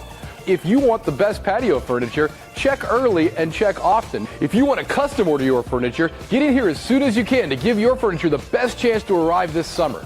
Fireplace Superstore, Iowa's best patio furniture selection, just east of I-35 on Douglas Avenue. We all love a good win, however small or ordinary. Losing track of time, finding yourself with a few extra dollars in your pocket, soaking up the perfect Iowa day. These are the everyday delights and small victories that make us smile. These are the moments that connect us all as Iowans. And these are the moments that, more often than not, start with Iowa's farm families and the corn they're growing. Because when corn grows Iowa, Iowans win. Jamison Patton wins your player of the game. It's part of the Great American Rivalry Series. As the two teams are now huddled around, Centennial is making their way now. They had a brief moment of conversation, and they'll make the about 3-minute drive back to the high school. That is, if they can get out of here. They do have buses on the end of traffic. Maybe they'll get an escort. Hawks tonight, Tim, did a number of things well, but so did Centennial. Centennial really rushed the ball well tonight. In fact, 193 yards rushing on 35 carries. Smith with 41, Miller with 43, Porter with 87, Severson 23. Eli Porter, that dude can play. He can. That's exactly what their strength of the offense. They ran the ball like they wanted to. They did just had a couple of plays that they didn't make at the end, but they got back to running. Last weekend they were passing more. but I thought they ran the ball very, very well, very effectively tonight for Centennial offense. They're going to be a tough out for any team coming down the pipe here. I still think they're a playoff contending team coming in. Their running game was more established. Their offensive line did a good job. Their defense does play lights out. They took an Ankeny team and held them to 17 points. A number 2 ranked Ankeny team, or number 1, depending on your poll, held them to 17 points. Well, we asked, we talked about last week in the Centennial game about the coaching changes. They're still trying to figure out, Dave Jones was a long time great defensive mind, and now it's Cody Cooper's job, and frankly, he's thrown 2 great defensive game plans out so far. The great improvement. Centennial, Ankeny has weapons, but so did Indianola, and they gave up 26 points last week, but really not much in the second half. Yeah, and they played a very talented Indianola team last week. I'm looking at the defensive backs. Welsh is out there, Greider, Gerke, all those guys, Cole Kitt, the linebackers, Zach English. They play very well. They play very smart, and they played 2 very good teams, not giving up a lot of points. So I'm impressed. There's still a long way to go in the season. There's still 7 games left to go, so they're going to be a team to reckon with. Next week, the Jaguars will be at Waukee. The Warriors tonight were winners, 30, or at least at last check, leading Roosevelt 31-13. That game tonight at Drake Stadium. Southeast Polk downed Valley 24-7, so Polk will move to 2-0, as will the Ankeny Hawks. Johnston in an early game to beat Weather, I assume, 24-7 over Urbandale, and Dowling put it together 45-19. I think, I know you talked about it last week, the Register likes Dowling, and I do too. Yeah. We'll see them here in a couple of weeks. Actually, no, we're going to see them here next week. Next week, yeah. That's right. That's Dowling.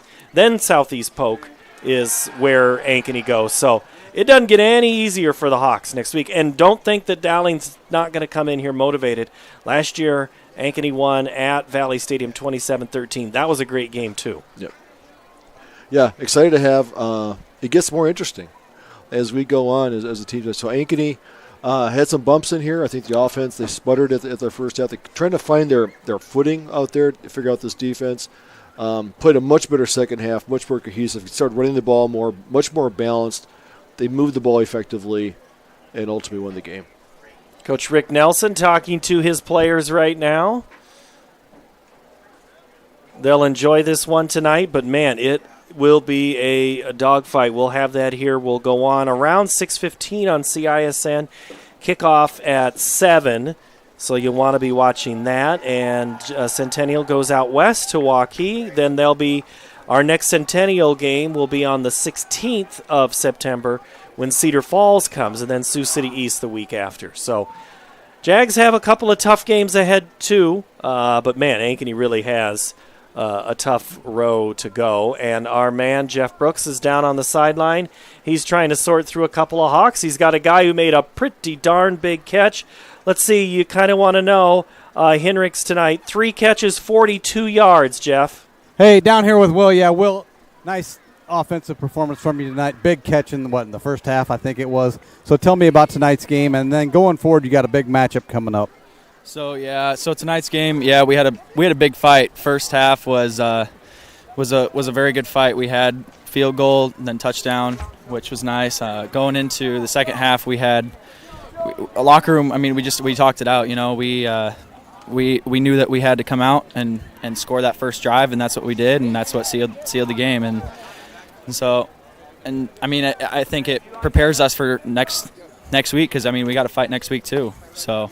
Yeah, you got a couple of big matchups. So tonight's rally from behind, that'll help you going down the road and maybe prepare you. What are some of the messages you're going to send in that locker room to the fellas? We faced adversity a couple times. We just got to put up a fight and do what we do best, and that's play football, work as a team. All right, man. Hey, I like those. Good luck the rest of the season. We'll catch up with you later. Thank you. All right, Jeff, your other guy is right behind you, and you're going to get out of that mix. There are a whole lot of Hawks right there, and a guy who really started that second half off with a big hit is with our Jeff Brooks right now. Hey, so I'm down here with Trent Jacobs. Excuse me, that cut out a little bit there. Down here with Trent Jacobs. Trent, very good game defensively. Tell me what it was like out there. Kind of a battle the whole game. I mean, defensively, both sides on the field a lot. Yeah, defense, we played great the whole game. They got 10 in us first half, but we came out second half, they got 0. And it's just a team effort, man. This is not all me. This is all the team. We played great all the way around. I mean, we had that bad punt or whatever, and we always had that we came back from adversity and everything. So I see a little bit of swag on your head. What do you think of that, getting something like that tonight? That a trophy for the team. What do you think of that tonight? This is just this is only this week. I don't care about this. This is not our goal right now. That's their goal over there. All we want is that state championship. We want to be in the dome winning that. We don't want this. As a team, I mean, this is just a game on the schedule, man. We don't care about this, really. So the guys are laughing upstairs. They like that answer. So going forward, you got a lot of big games coming up. What's the message to the fellas here in the locker room? I mean, we're just going to take it one game at a time, another game, another game, another game. This is just one more game on the schedule, man. And if we just play hard every game, we'll be where we were last year, but this year we're going to win it all instead. All right, man. Hey, I love those answers. Good luck the next coming weeks. All right, that is Trent Jacobs down there on the field. Jeff Brooks, thank you so very much. That's going to do it for us here. 17-10, Ankeny over Centennial. Ankeny tonight, 203 yards passing, 87 yards rushing. The Jags, 39 passing, 193 yards rushing. Pretty evenly statistical matched game, Tim. Yep, two different ways to run it. It was a close game. It was 10-10 for a long time. It ended up 17-10. Well played by both sides. Very focused. Ankeny just a little more at the second half. Shut them down. Made some adjustments. You know, usually it's halftime. It's the halftime adjustments. Who makes the best ones and comes out ahead. All righty. For all of us here at CISN at Ankeny Stadium, thank you so very much for making us a part of your Friday night. Jeff Brooks has been working on the sideline tonight. Jeff Martin's keeping us updated on all these stats. Tim Hauber, thank you so much. I'm Paul Yeager. Devin, glad to have you back. You know, he's super happy to be here, I can tell. He actually smiled once tonight, so I'll take that as a victory. We're on the air next week here again from Ankeny Stadium, where we'll be all season long. Thanks for watching. Ankeny wins over Centennial 17-10. So long from Ankeny Stadium.